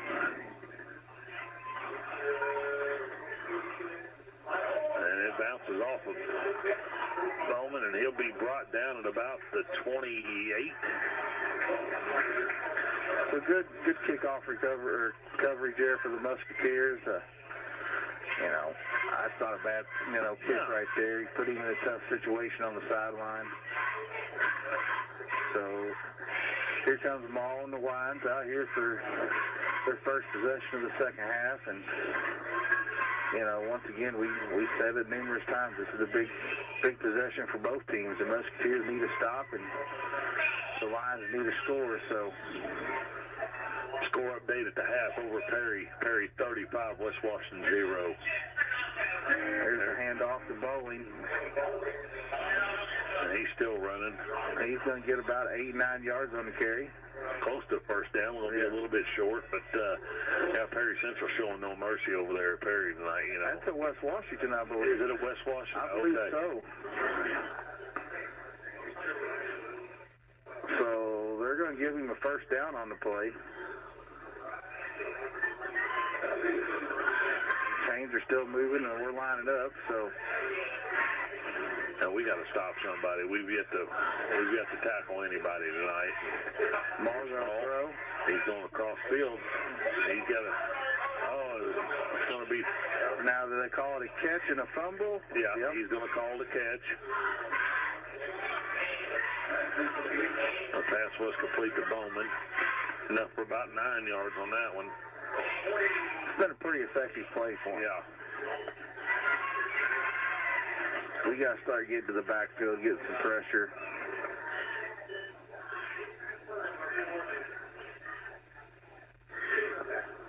The clock's running, 10:45 to go here in the third, 30-14. Musketeers on top of the Lions. Ball out of the shotgun. Hand off to Bowling. He'll get enough for a first down, and then some. Move the chains. So they've come across the 50 now to the Musketeer 48-yard line.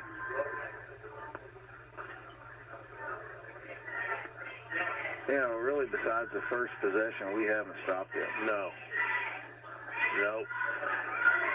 We got a hold there late in the second quarter.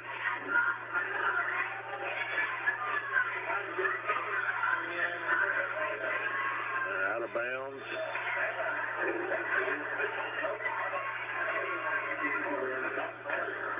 So, he made a little bit of nothing into about 6 yards. He's a junior. We'll have to deal with him again next year. The thing about it is you say, they're a junior, you're going to see them next year, but you see so many juniors graduating now, so you don't know. That's true.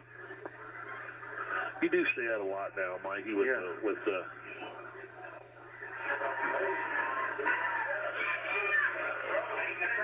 Hazen's going to tackle, and I believe they're going to. It's right at the sticks there. It's going to be a little bit short, I think, Mikey. So it'll bring up a third and a short one, it looks like.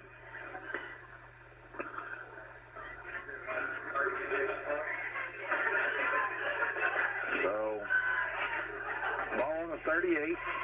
Lions driving. We're down to 9:20 to go in the third quarter.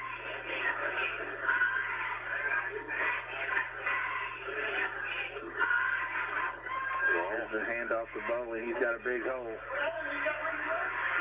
Going to be brought down at about the 21, 22-yard line.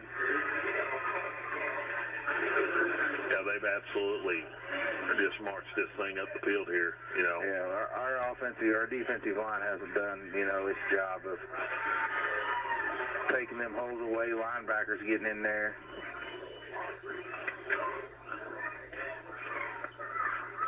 So we'll see what the Lions draw up here on first down from about the 22. We're going to have a whistle. See what we got here. I believe it's going to be a false start, Mikey, and it is. against the line, so that'll bring him back 5 yards.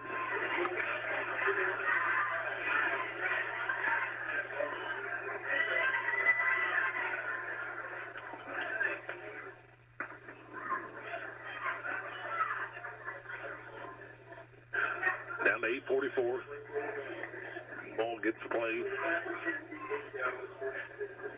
Lions come up to the line of scrimmage here.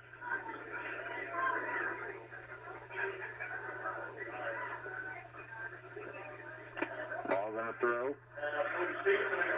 Pass is complete to Stevenson. He's going to get about half of it, Mikey. Yeah, maybe a little bit more. Yep. Going to take it down to about the 20-yard line, 19-yard line.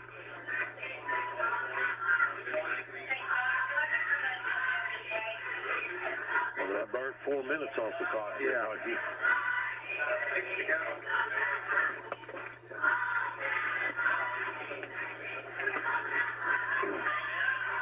That brings up a 2nd and 6. We're under 8 minutes.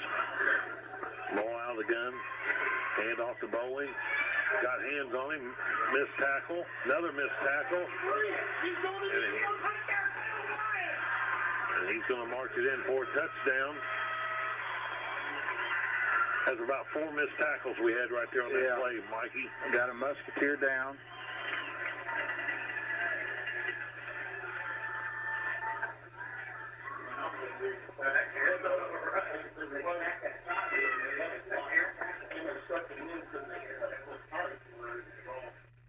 So,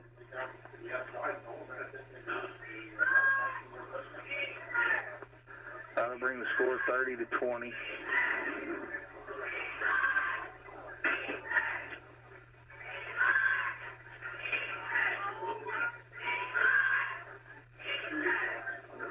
.43 to go. We'll step away here, word from our sponsors. We'll be back to you in just a moment. You're listening to Eastern Musketeer Football, Wslm of Salem, Indiana.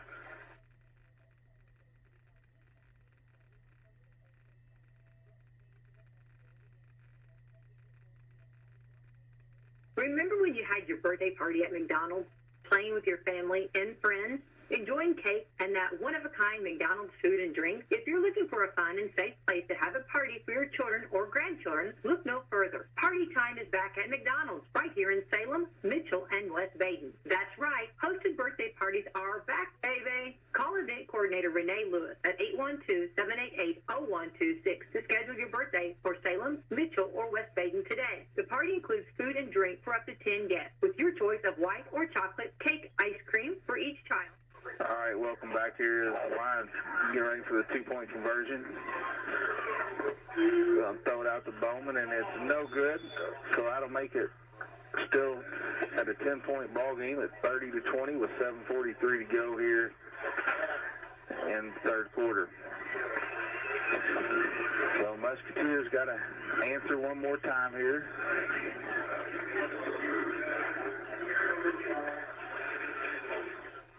Yeah, not a very good defensive possession there for the Musketeers. I mean, not only 4.5 minutes up, and they march it down the field pretty much uncontested and punch it in.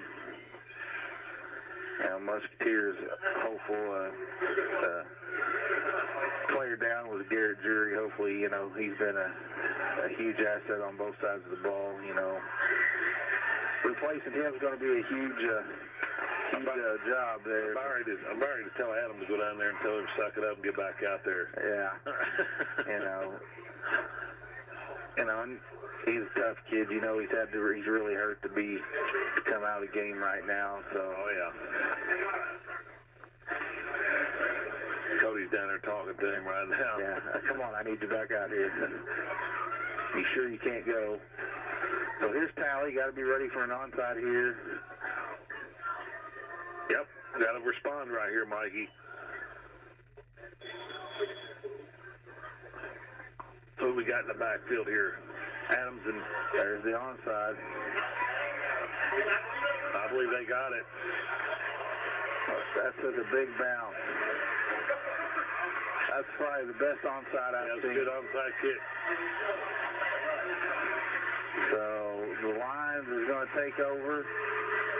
You know, that's huge for the Lions, you know. Our defense has got to come right back out there and figure out a way to get them stopped and get the ball back. So, you know, kudos to number 10, Tally. That was a perfect onside kick. It took the bounce at the right time and took a big pop-up. And, you know, score here by the Lions, I think get real interesting. Oh, yeah. It's to me right now, a 10-point game. There's a lot of football left to be played here. It's anybody's ball game right now. So here comes Maul back out. Bowling to his right. Going to give it to him. Going to go up left side. He's got a big hole again. And finally brought him down after about a 20-yard gain. We're going to have to quit arm tackling people. Right.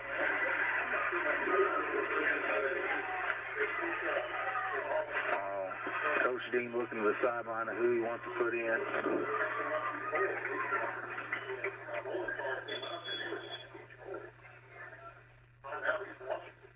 So the Musketeers take a timeout here. We'll step away and hear a word from one of our sponsors. This is Musketeer Football being brought to you by Wslm Radio out of Salem, Indiana. All roads lead to Salem for the 147th Annual Old Settlers Days to be held this Saturday and Sunday, October the 1st and 2nd. Both days of the festival will begin at 10 a.m. and end at 4 p.m. at the John Hay Center in Salem. Official opening ceremony will take place at 10 a.m. both days at the flagpole. Immediately following the opening ceremony on Saturday and the grand reopening of the John Hay birthplace, which has been restored. Tours of the John Hay House will be from 10 a.m. to 3 p.m. Saturday and Sunday. Tours of the museum and train depot will be from 10 a.m. to 4 p.m. each day. An art display will be available in the museum basement from 10 a.m. to 4 p.m. Saturday and Sunday. The Canton Methodist Christian Mission Team will present a ham and bean dinner in the train depot from 11 to 2. There'll be live music in the Pioneer Village Saturday night. People are taking advantage of early voting in Indiana. Early voting starts. All right, welcome back here to Eastern High School as the Lions coming out after the Musketeer timeout. First and 10 from the 24 for the Lions. Musketeers got to find a way to get a defensive stop here.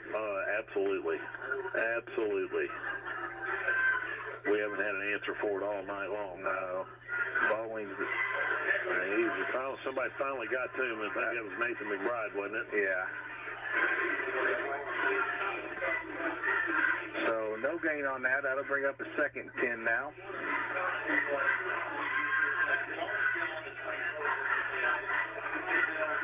So no gain on that one, Mikey. Yeah, good defensive stop there by McBride filling in a hole.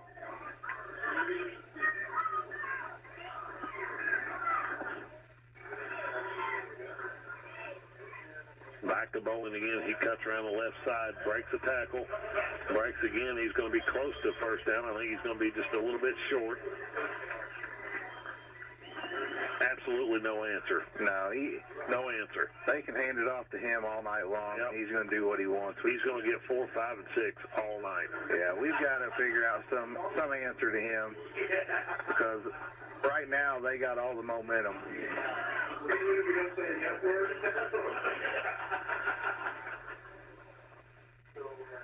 So here we go. Down to 10 on the play clock. Salem's got to hurry. 3rd and 2 from the 16. Back to Bowling. He's going to have enough. He goes up the middle, and I believe he's going to be stopped at about the 1-yard line. You know, somebody on the defensive side's got to step up and take control right here and get us situated. You know, they're getting ready to punch it in. They could make this a 2 or 3 point ball game.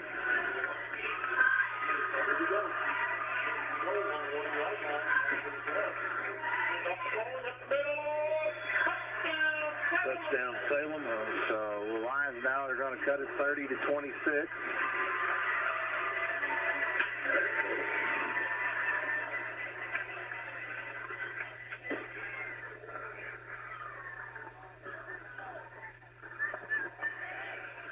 So the Lions, they're going to go for 2 here, Mikey. Well, they're lining up for the extra point.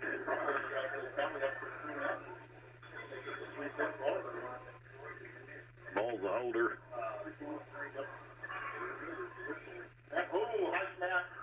Kick is up. And it's good. So it makes it 30-27 with 5:30 to go here in the third quarter. Now 13 unanswered by the Lions. Got another gunfight here, Mikey. Another shootout. So, you know, if I'm Salem, I'm on-sided again. Why not? Yeah. You know, right now their best thing is to keep our offense on the sidelines. Yeah.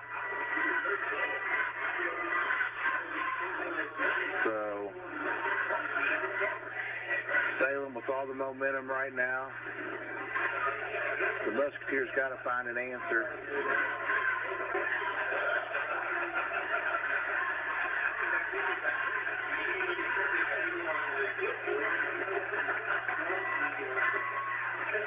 Got Adam up here, Mikey. Well, we'll get that other headset out and get him on here.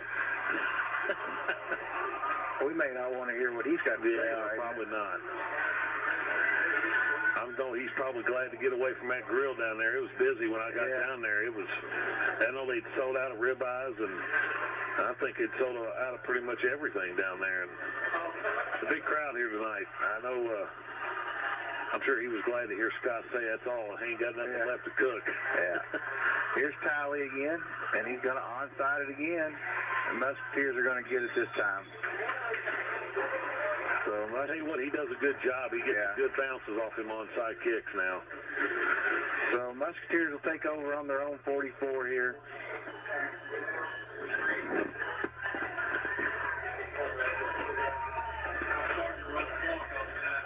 So down to 5:31 to go here in the third. Musketeers finally going to get to come out and play offense. You know, this is a big time play, big time possession right here.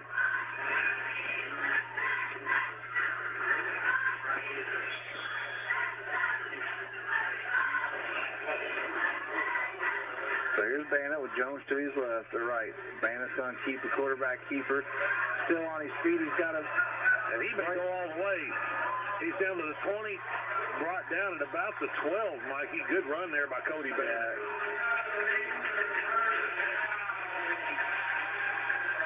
So Musketeers answer right back here with a big run by Cody Bannett.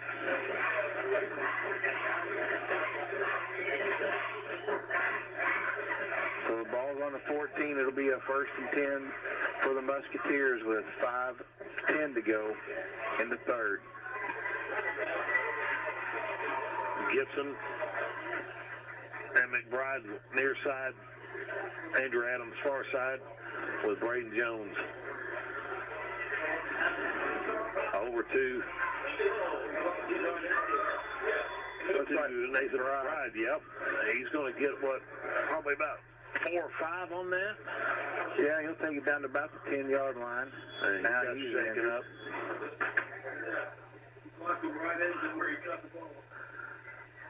So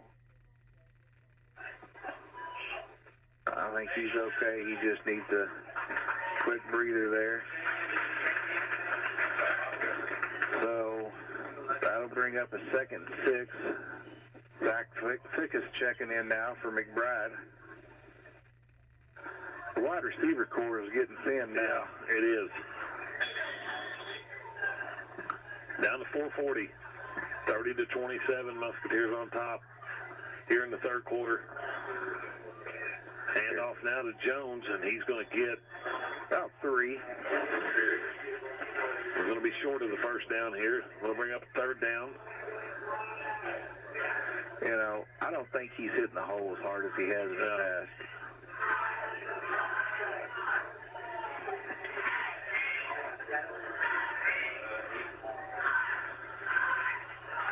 So it's going to be a 3rd and 3.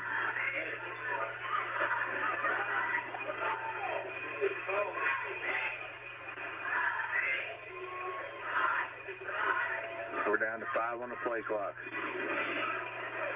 Hand off to Jones. He runs to the outside, breaks to the outside, looking for more room. And he's going to be right there at the sticks. Are they going to give it to him? I believe they are, Mikey, and it is a first down. So I think they knocked him out at about the 5-yard line. So that'll bring up a 1st and goal for the Musketeers.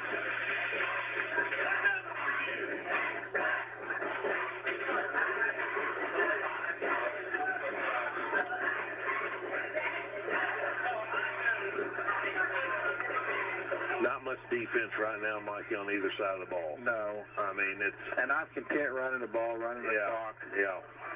Hand it off to Jones again. He's going to get to about the 1-yard line. Well, it's close. Really close. I believe he's going to be right on the 1.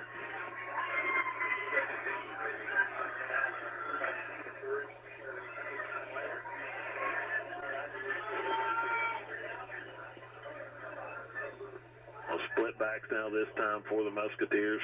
Gibson near side, Adams far side here. There's Bannon. He's going to walk in for the touchdown.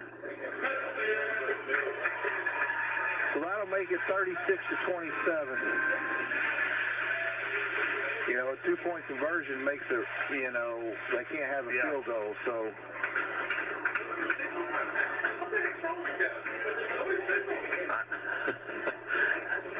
Coach Joe Henningsmeyer, I didn't see a signal either from the referees, and he was clearly in the end zone. I didn't know if there was a penalty or what they'd done there. I mean, Cody was just standing there waiting in the end zone for him to call it. And so here comes the Musketeers for the 2-point conversion. Gonna step back, roll out, goes to the corner, and he got it.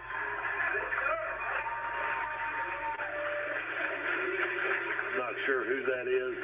Is that Caleb King? Maybe Zach Fickus. No? I believe it's Caleb. Caleb King for the touchdown or the 2-point conversion. So that'll make it 38-27 with 3:09 to go here in the third. We'll step away and hear a word from one of our sponsors. This is Musketeer Football being brought to you by Wslm Radio out of Salem, Indiana. It's no secret that people are taking advantage of early voting in Indiana. Early voting starts a month before the traditional general election on Tuesday, November the 8th. Wslm has helped educate the Kentuckiana community for the past 69 years. One of the ways we've done is to host our political forums to introduce the public to our candidates. We thought we'd serve the public's interest in hosting our next political forum on Monday, October the 10th at 6 p.m. at City Hall, which will help you get to know the candidates before making a decision during early voting. Early voting in Indiana begins Tuesday, October the 11th, and continues through November the 7th at noon. Regular voting hours for general elections are from 6 a.m. to 6 p.m. on Tuesday, November the 8th. All registered Indiana voters are eligible to vote early in person. We invite all local candidates to attend this forum, so you can either meet them in person, listen to them on the radio, or online. Then maybe you'll be able to make a better decision to pick the right person to lead your communities and schools. Well, welcome back here to Eastern High School. The Musketeers marching down the field and punched in for a touchdown, making it 38-27 now. Gilstrap on the kickoff, and he's going to kick it right down to number 14, Brooke. He's going to the sideline, gets a little bit of a hole, and going to get to about the 47-yard line of the Musketeers.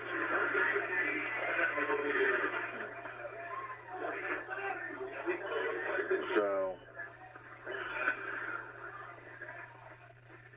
well, both teams are getting the ball at midfield almost every time.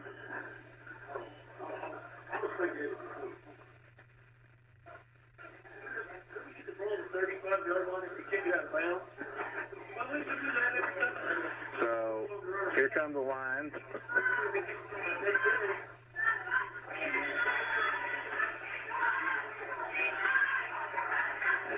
Mole bowling back there. Screen pass to Bowman. Bowman got a flag on the field. I think we're going to have holding on number 4, Stevenson. That'll bring it back. be a repeat first down and about 1st and 20, Mikey. Yeah.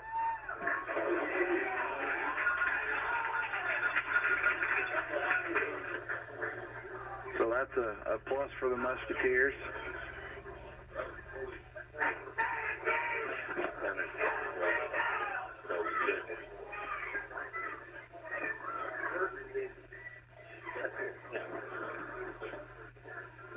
So that'll bring up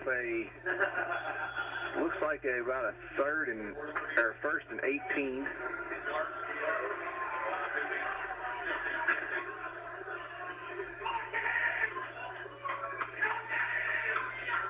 Now we got a flag again. I think we got too many on. Got too many men on the field. Well, and let's give it right back to them. So now you're going to have too many men on the field. So now it'll be a 1st and 12 after both teams get their penalties.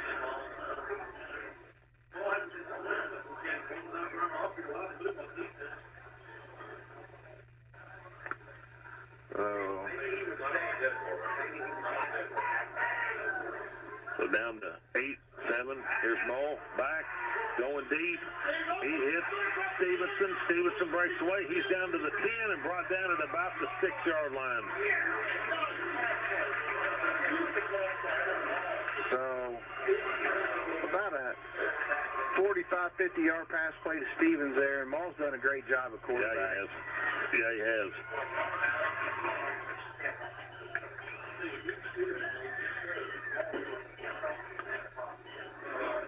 So we're hitting the 2-minute mark here, Mikey, in the 3rd quarter, and Salem knocking on the door again from the 7-yard line.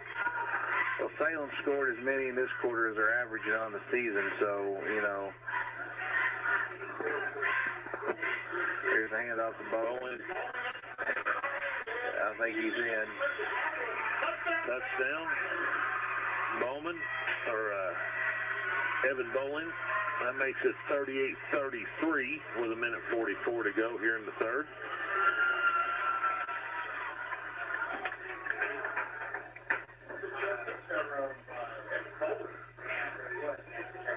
This may come down to whoever has the ball. Yeah, no kidding. One stop. Yeah. One stop. So Salem looks like it's going to go for 2 to try to keep this at a 3-point game. Well, that's a big possession right here, Mikey.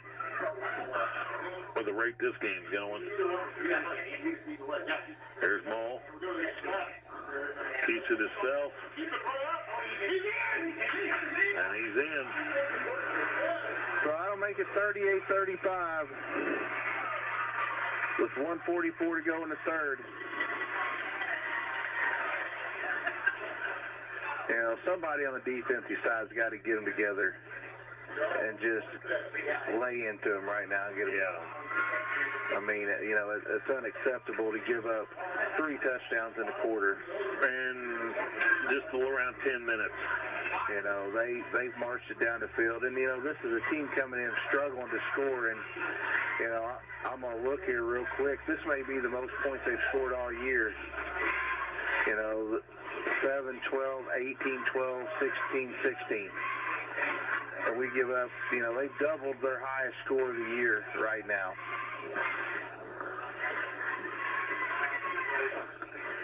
This is going to be our Achilles heel if you want to make some noise in the postseason. You have to learn how to stop. Yeah, we got to figure out the defensive side.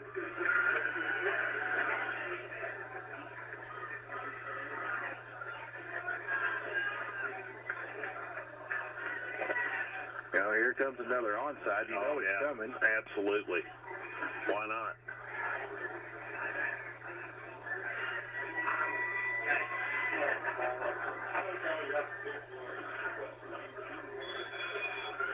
So here comes Talley.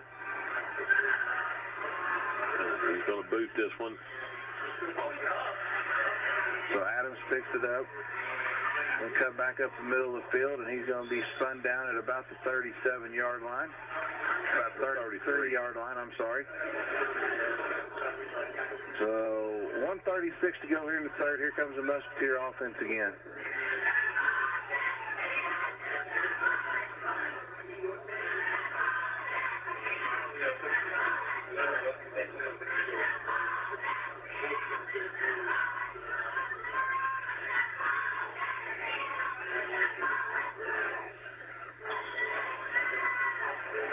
You know, as the two that suspended, you know, in a game like this is crucial, It's big time. I mean, it's a lesson learned. Yeah. It's a lesson learned, and, you know.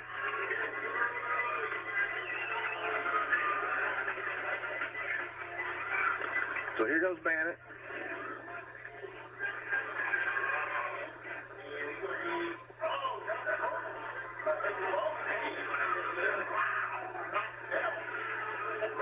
There's a carry by Andrew Adams, and he's going to get about a loss of 1 here.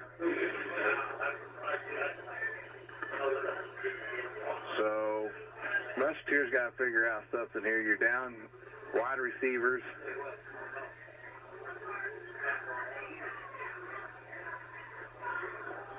Clock's running. Right at a minute to go here in the third. Looking at a 2nd and 11 from our own 32. Bannett out of the gun. McBride in motion, gives it off to Braden Jones, and he's going to get about 2 on the play. It's going to bring up a 3rd down. You know, and they're not arm tackling. They're going at his knees, taking him, you know, off his feet. You know, that's the difference. You know, this is a big play here if you don't get this first down. Because we're in I believe you're in a punt situation now. Most definitely.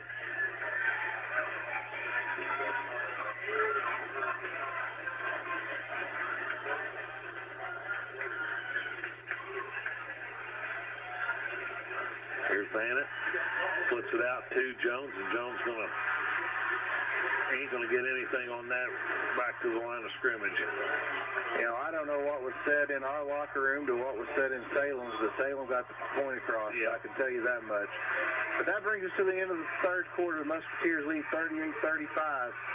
We'll step away and hear a word from our sponsors. This is Musketeer Football being brought to you by Wslm Radio out of Salem, Indiana. It's no secret that people are taking advantage of early voting in Indiana. Early voting starts a month before the traditional general election on Tuesday, November the 8th. Wslm has helped educate the Kentuckiana community for the past 69 years. One of the ways we've done is to host our political forums to introduce the public to our candidates. We thought we'd serve the public's interest in hosting our next political forum on Monday, October the 10th at 6 p.m. at City Hall, which will help you get to know the candidates before making a decision during early voting. Early voting in Indiana begins Tuesday, October the 11th, and continues through November the 7th at noon. Regular voting hours for general election are from 6 a.m. to 6 p.m. on Tuesday, November the 8th. All registered Indiana voters are eligible to vote early in person.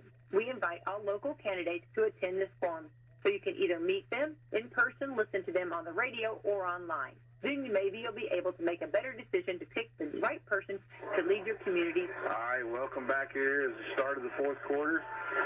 The Musketeers have a 4th and 9 and look to be punting it away.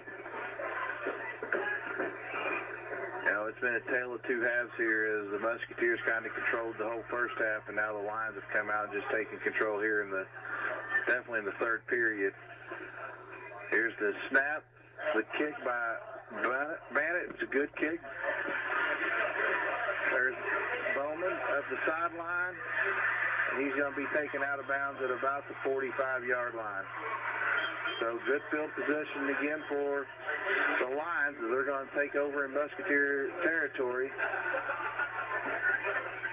You know, and the Musketeers have to have a stop right here. Salem takes the lead. I think we're in trouble. Yep. I agree with you, Mikey. And they have absolutely 100% of the momentum right now. Oh, yeah. You know, we got twice as 21-8 is what they've outscored us in one quarter. So they're bringing the all right, so they're going to mark them at the 45. So, see what the Musketeers, if they make any changes here defensively. I know Coach Dean was talking to them there.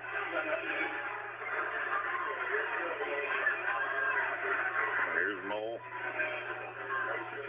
to Bowling, and we still and we missed the tackle again.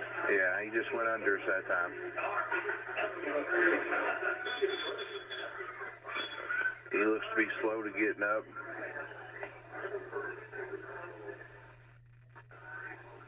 He's trying to... It looked like he slipped a little bit there, Mark. Yeah.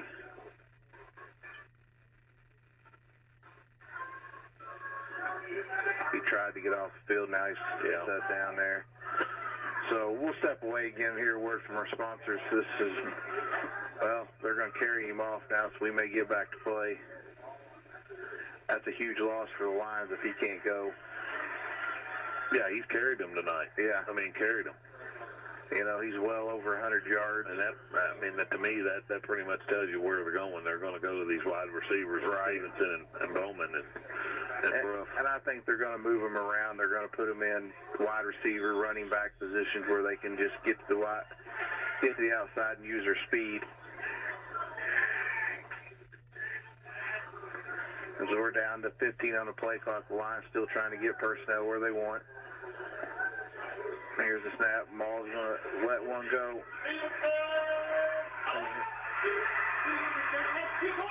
He caught it at the complete. Down at the 5. You know, they've ran that play about 3 times. We've never turned our head to see where the ball is.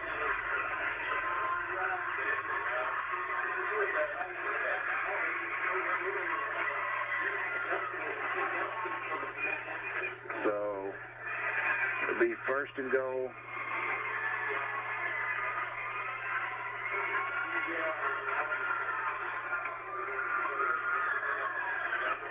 As Adams has got a equipment issue.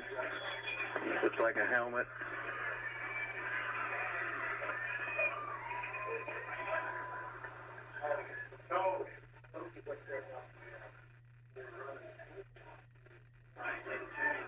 Well, here we go. Salem looking to take the lead for the first time all night.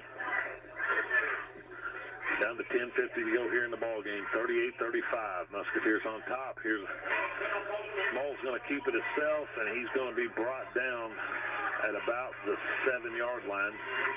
So no gain on the play there. Down to 10.5 to go in the ball game.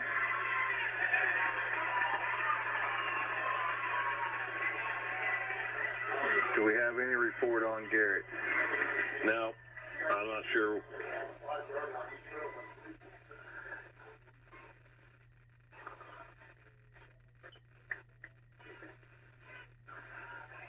Clock still running.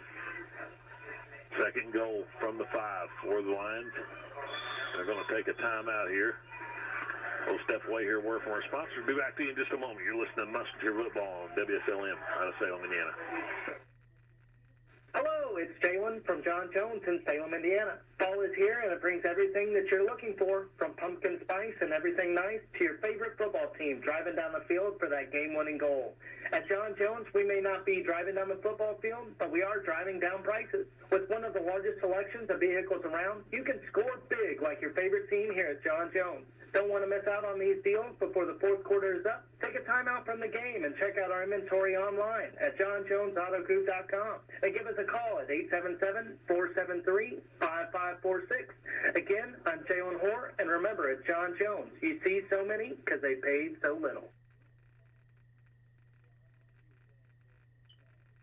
Remember when you had your birthday party at McDonald's, playing with your family and friends? Enjoying cake and that one-of-a-kind McDonald's food and drink? If you're looking for a fun and safe place to have a party for your children or grandchildren, look no further. Party time is back at McDonald's right here in Salem, Mitchell, and West Baden. That's right. Hosted birthday parties are back, baby. Call event coordinator Renee Lewis at 812-788-0126 to schedule your birthday for Salem. All right, welcome back here to Eastern High School as the Lions coming out of the timeout. Well, here we go, Mikey. 10:03 to go. The Lions looking to take the lead for the first time in the ball game. Here's a handoff. And he's going to be stopped short. He's going to get a couple on that, but it's going to be stopped at about the 5-yard line. So that was bowling back in. He didn't look to have that same speed. So that'll bring up a 3rd and goal. I look for him to pass right here, Mikey. Well, yeah, I think they go to that little wide receiver, put him in motion and hit him on the run and get to the outside.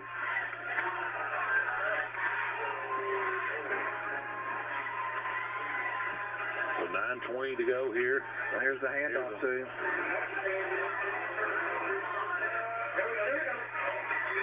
That's going to be short. At about the 1 or 2 yard line, Wes. Oh, boy. So decision time for Coach Thompson. Does he go for the tie or does he go for the touchdown? Looks like they're about, what, the 2-yard line, Mikey? I'm looking at the sideline official down here. He looks to be just inside the 2-yard line. Okay. So this is a big-time play here for the Musketeers. There we go, 9:13. Salem going for it. 4th and goal here. Here's Mo from the shotgun. And he's going to be touchdown Lions. The Musketeers had him stopped, and his second effort got him in. So that makes it 41-38 now.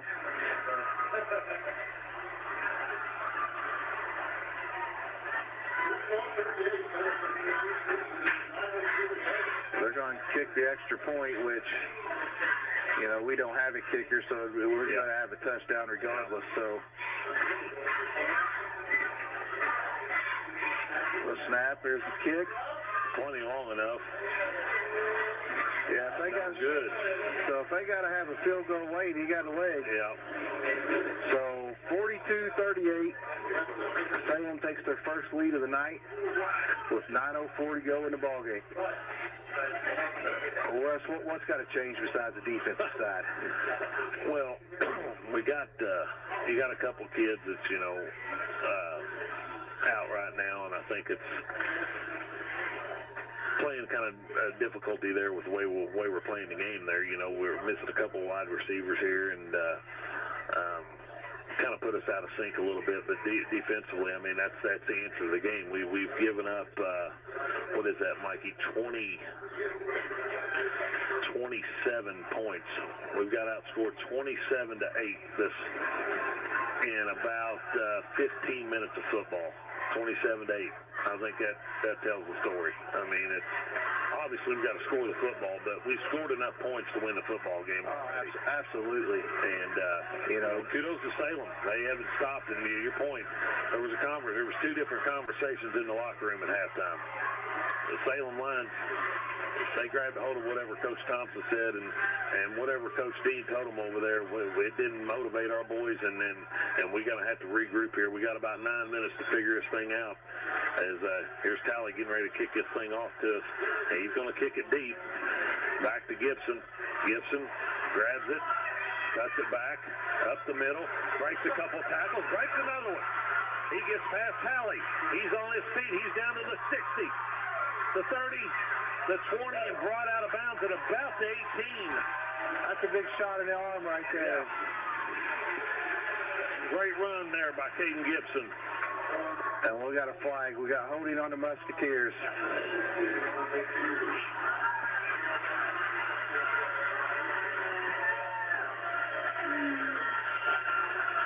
So that'll bring it all the way back, Mikey, to about the 30.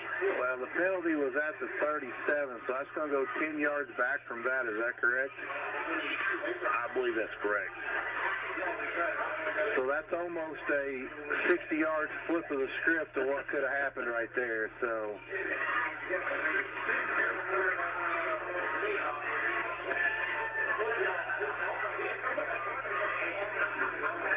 a break for the Lions there.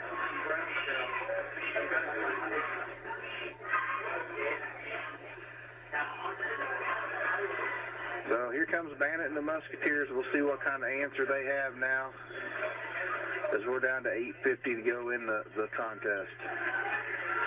Score update, Senators trail 42-8 to Perry Central. Banner's going to roll out. Right. Flips it up. That's intercepted by Stevenson. Now we're going to have a flag on, I believe that's Caleb King for personal foul. It's going to give him 10 more yards more than likely.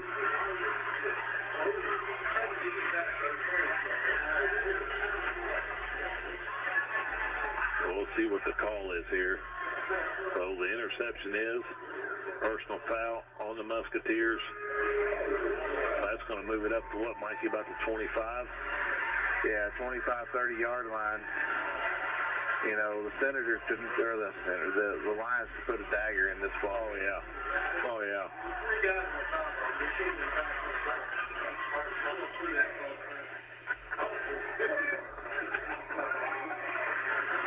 You know, Cody was being chased, just threw it up, and yeah.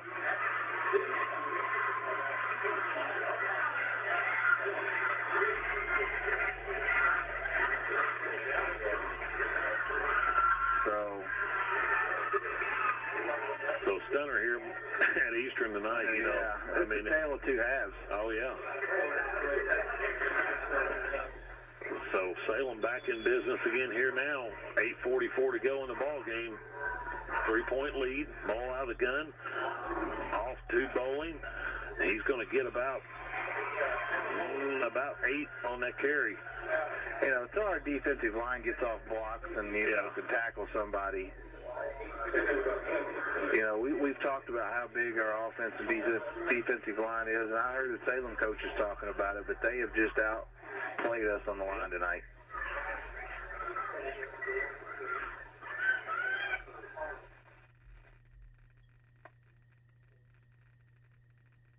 Well, you had to know that, I mean, that it wasn't going to come in here and just lay down. No. I mean, you know, you give them that little bit of taste of momentum, and they've taken full advantage of it and just poured it on us here in this half. And they're knocking on the door again here. 2nd and 3. Here's off the ball, kept it that time, and he's going to be short, I believe, of the first down. Yeah, he's going to bring up a 3rd and about 2.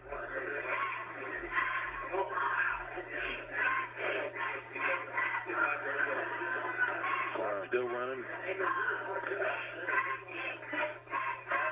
7:30 to go in the ball game, and Salem's going to be in no hurry with a 4-point lead now.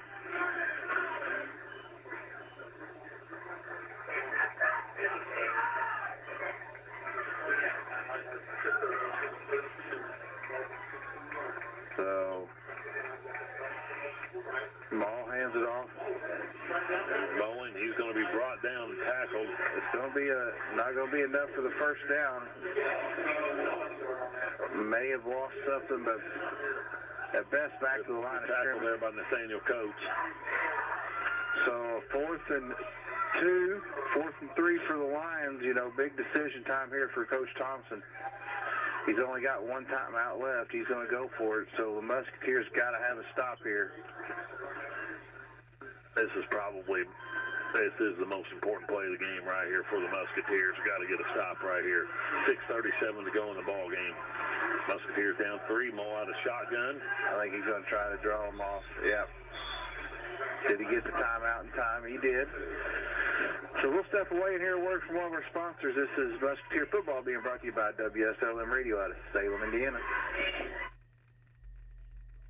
All roads lead to Salem for the 147th Annual Old Settlers Days to be held this Saturday and Sunday, October the 1st and 2nd. Both days of the festival will begin at 10 a.m. and end at 4 p.m. at the Don Hay Center in Salem.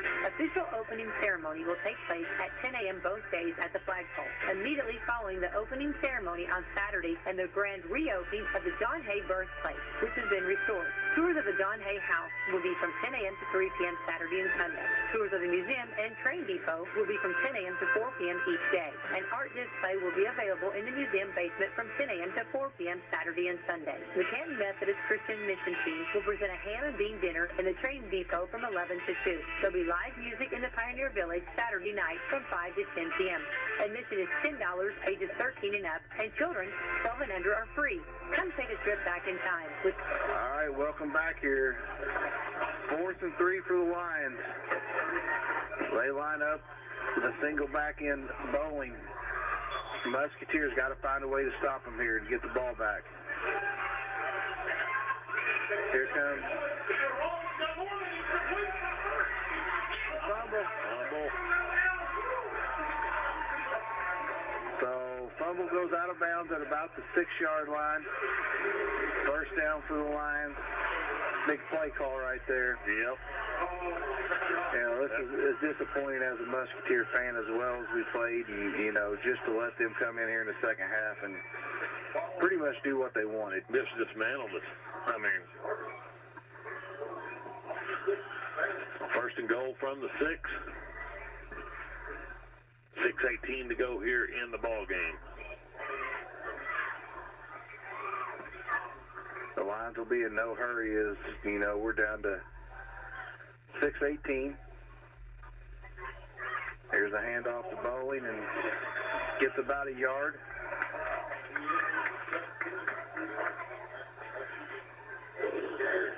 And that's something I've seen him do. When he hits the ground, he slides a little bit, and they give him that yardage. So they mark it at the 4.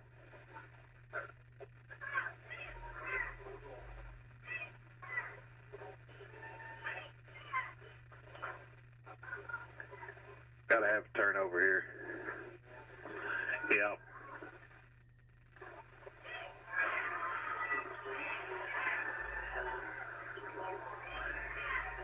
So here's Mulhan, fakes it. And he's going to mark it. I believe he's got it. He's going to be short. So that'll bring up a 3rd and goal from about the 1. That play's been very effective. Yeah, it has. You know, it kind of reminds me a little bit of the Brownstown offense that they run. You know, Coach Thompson was over there with Coach May for, you know, 5 or 6 years. So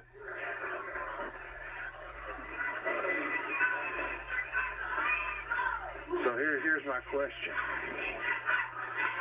Do you let them score so you can get the ball back with 5 minutes to go so you can try to score and get an onside? Or do you try to hold them from the 1 on 2 tries? I think you got to try to hold them, Mikey. I mean, there's you know, it's going to be hard to do. It's going to be hard to do. It is. I mean, you need a muff snap here, you know. But Salem's been very solid, no turnovers.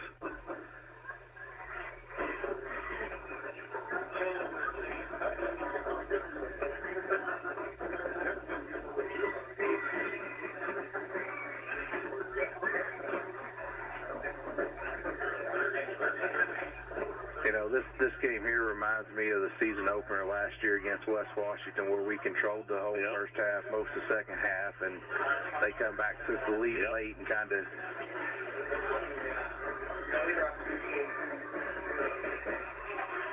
so here's the Lions out of timeout. Ball with Bowling behind him. Here's the snap, hands it off, and he's going to be stopped at the 4-yard line. That was a big-time hit right there by Nathaniel Coates. So now are you going to kick the field goal or go for the touchdown from the 4 on 4th and 4? I think I'm with Adam. I think they're going to go for it. I think they're going to go for it.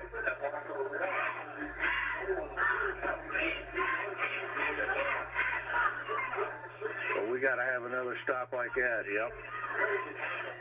Nathaniel Coates with that tackle. I look for the quarterback. Here's a play of the game right here, guys. Play of the game right here. Here's Mo out of the gun. 4th and 4. They're going to run Bowman out to the outside. And they stop him. Musketeers stop him. gives herself an opportunity. They're going to have to go a long ways. Yep.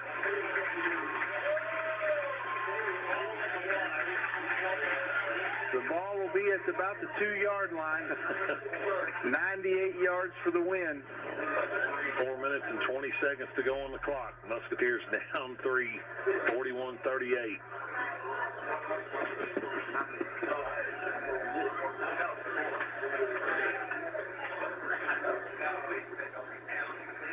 Well, you're getting your money's worth tonight. Oh, yeah. Can't take a sack in the end zone.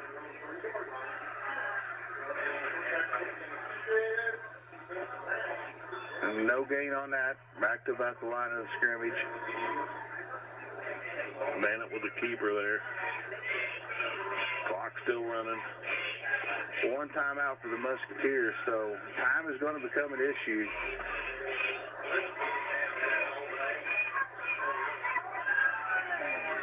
Second and 10. We gotta get the play in a lot quicker and get going here. 20 seconds has ran off right now. We're down to 10 on the play clock.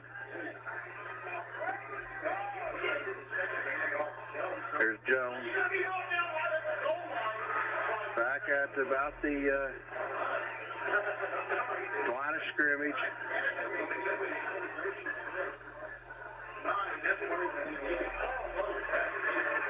So bring up a 3rd and 10 now. Clock still running, down to 3:20.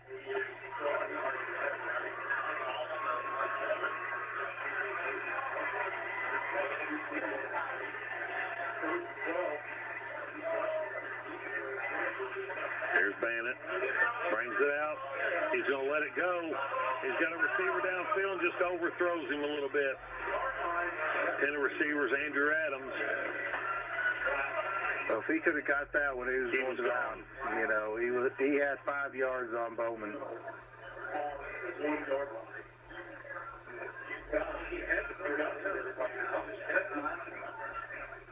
So here's the ball game. I believe they're punting, Mikey.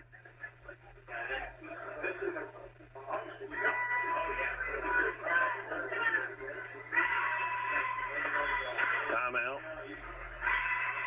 Well, we'll step away and hear a word from our sponsors and bring you back to this huge play in this ball game right here. This is Musketeer football being brought to you by WSLM Radio out of Salem, Indiana.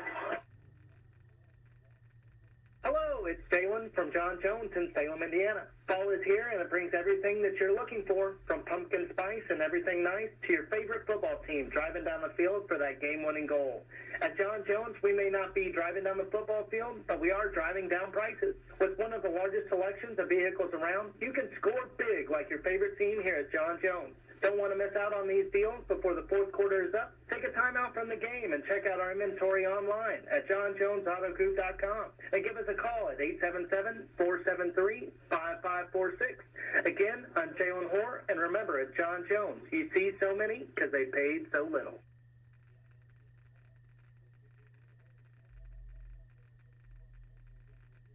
All right, welcome back here to Eastern High School. As coming out of timeout, the Musketeers still look confused on what we're doing. 2:56 to go in the ball game. You know, Salem, looks like the Musketeers are going to go for it.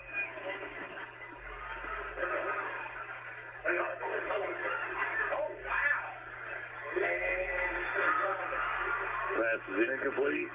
Intended for Adams, and that's going to pretty much be your ball game, I believe, because they're going to be at about the 2-yard line.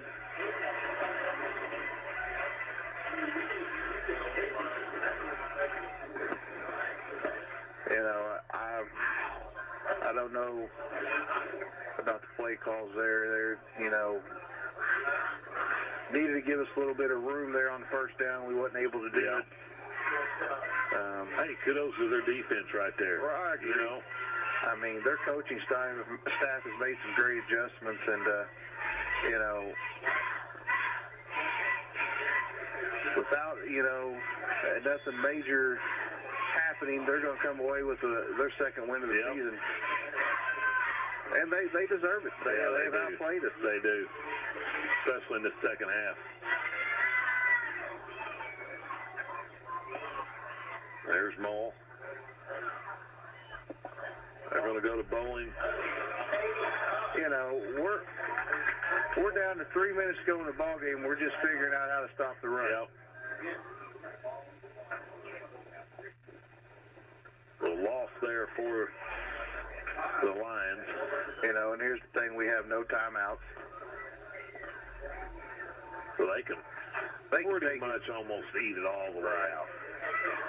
You know, they don't have to score, and I think if they're going to go for it 4 times here, so ball's at the 5-yard line.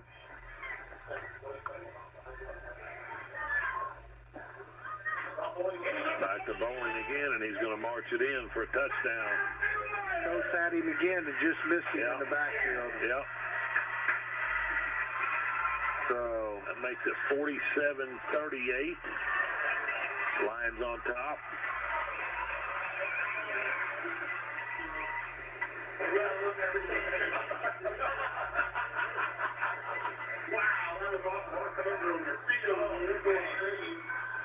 So Musketeers are more than likely fall to 1-6 on the season.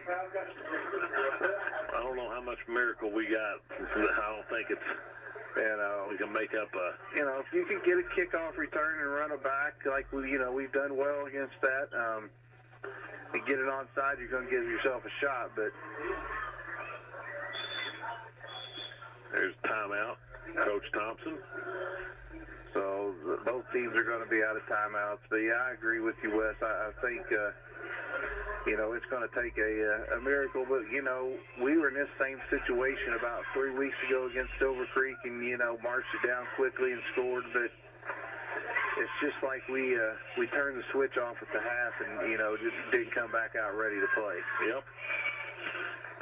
So disappointing. Yeah, that's to say the least, The Silver Creek and the Corden losses were tough, but this one's going to be even tougher. Oh, yeah. Leading by 16 points there in the first half. I'm going to go ahead and just say it, Mikey. We don't know how to win. Yeah. I'm just going to throw it out there. I mean, these boys don't know how to win.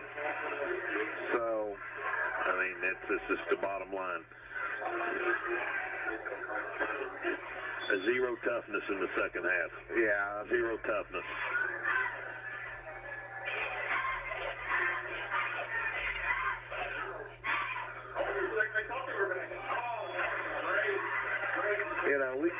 We've come alive a little bit defensively the last, 3 minutes of the game, but, where was this defense after the first 3.5 quarters?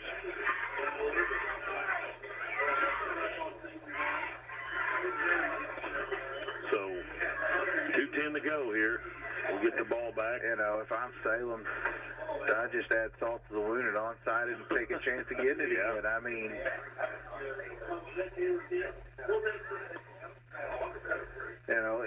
It's just been toughness. It's been the same thing all year.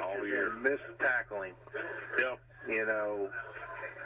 If you want to go to the next level and be able to compete and win ball games, you've got to become a better defensive team. And until we do that and decide to do that, we're not going to have success like we want.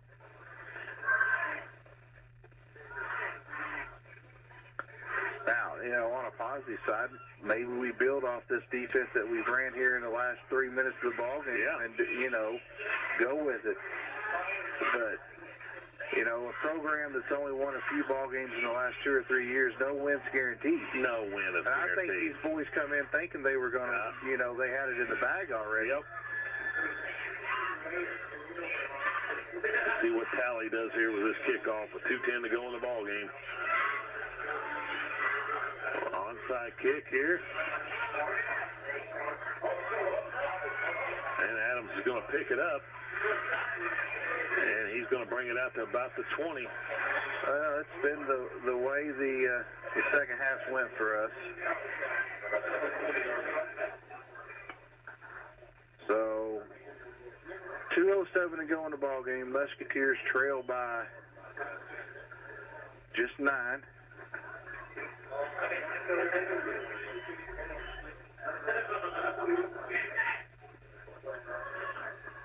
See what we can get. We'll get a quick score here in the onside, Mikey. I mean, that's the only thing you can hope for. And and you don't have, we've talked about this, not an excuse, but you're without Garrett, you're without, Resher, wide receiver 4 is down. It makes it a little easier on their side of the ball to defend it. Yep. Bennett rolls out to his left, going to keep it. And he'll be brought down. He's going to get about 2 yards on that. But that's where I think he's got to learn. If he doesn't have a big game, throw it out of bounds. Stop the clock.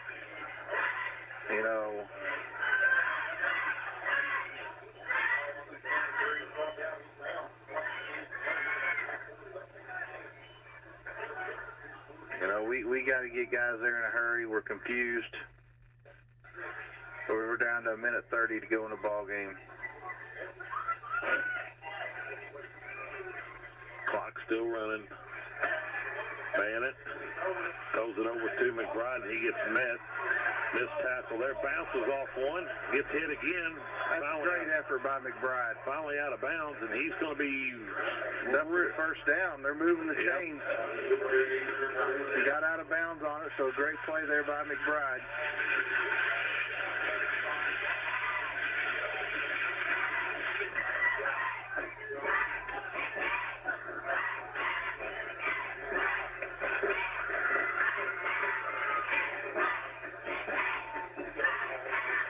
Here comes the Musketeers, 1:18 to go.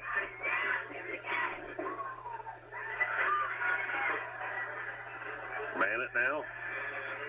Skip pass here to Adams, and he slips. Well, he's got to get out of bounds there. He can't worry about trying to get upfield. He's got to get out of bounds. Start the clock.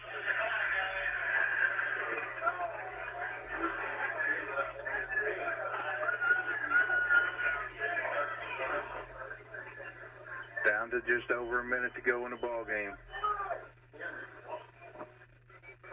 Minute to go. Here's Bennett. 2nd, 7. Looking downfield. Goes deep. And it's complete to Adams. Adams to the goal. To 5. Touchdown, Eastern. Well, maybe a little too late here.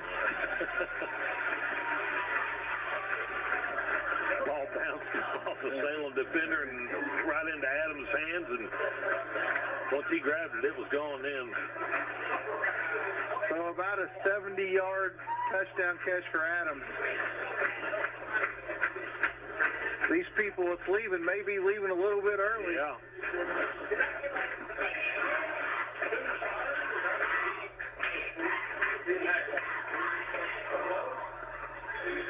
So 44, 47, 48 seconds to go in the ball game. Musketeers lining up to go for 2. Pass. And it is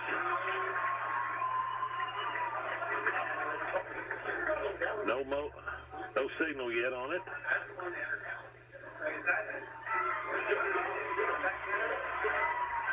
It is good. It is good. 47-46, Mikey. So here we go.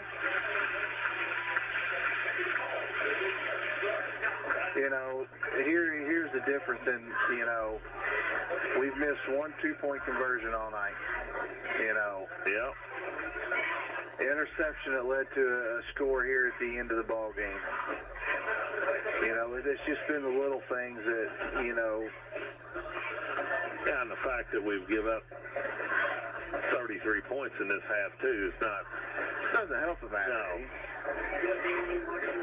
We got outscored 33-16 this half. So let's see if Gilstrap can gonna have to have some magic here. Have magic in that foot one time, and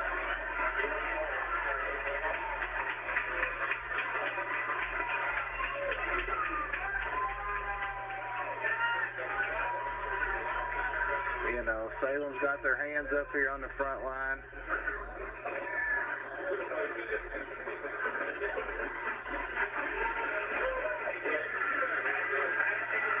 Let's see what happens here. This kick could be the ball game. No timeouts for either team.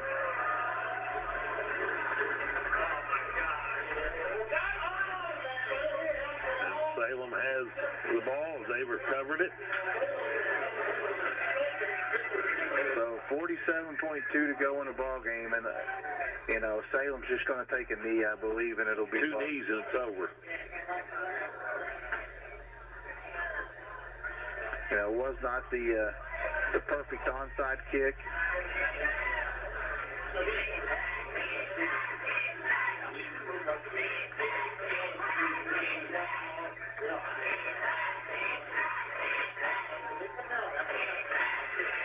Well, here's the thing. Somebody's got to step up and be a leader this yeah. and just go in there and take control of the locker room.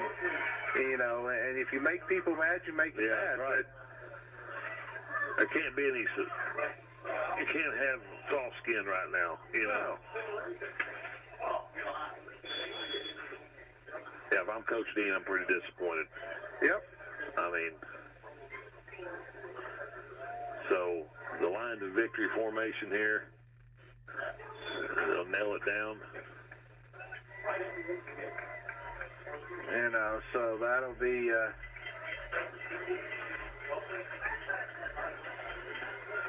1-point win for the Lions, and a comeback. I think that'll be it. They don't even have to run another play. So, final score here at Eastern: Salem 47, the Musketeers 46. Disappointing loss for the Musketeers as they had a 2-touchdown lead in the first half and just absolutely got outplayed in the second half. Yep.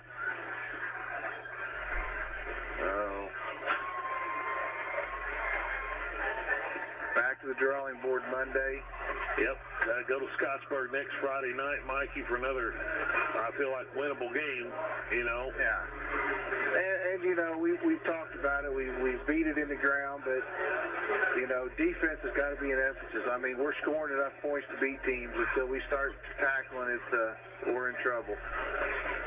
And so, you know, once again, I want to congratulate these seniors. Yep. You know, this could have been the last time they play on this field, depending on the sectional draw. So, the sectional draw is a week from Sunday, I believe October the 8th. Yeah. Or 9th, or whatever that Sunday is. So, we'll be back with you next Friday night over at Scottsburg to bring you that ball game, and you know, I don't have much more to say. No, me neither. Unfortunate. Back to the drawing board. Got outplayed in the second half big time.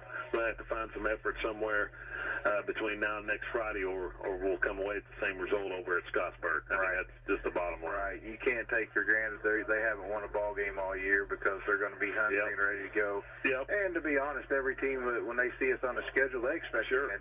Sure. So, congratulations to the Lions. Good comeback victory for them, and we'll be back next Friday night. All right, Mikey. All right, this is Musketeer Football being brought to you by WSLM Radio. Send it back to the station. God bless.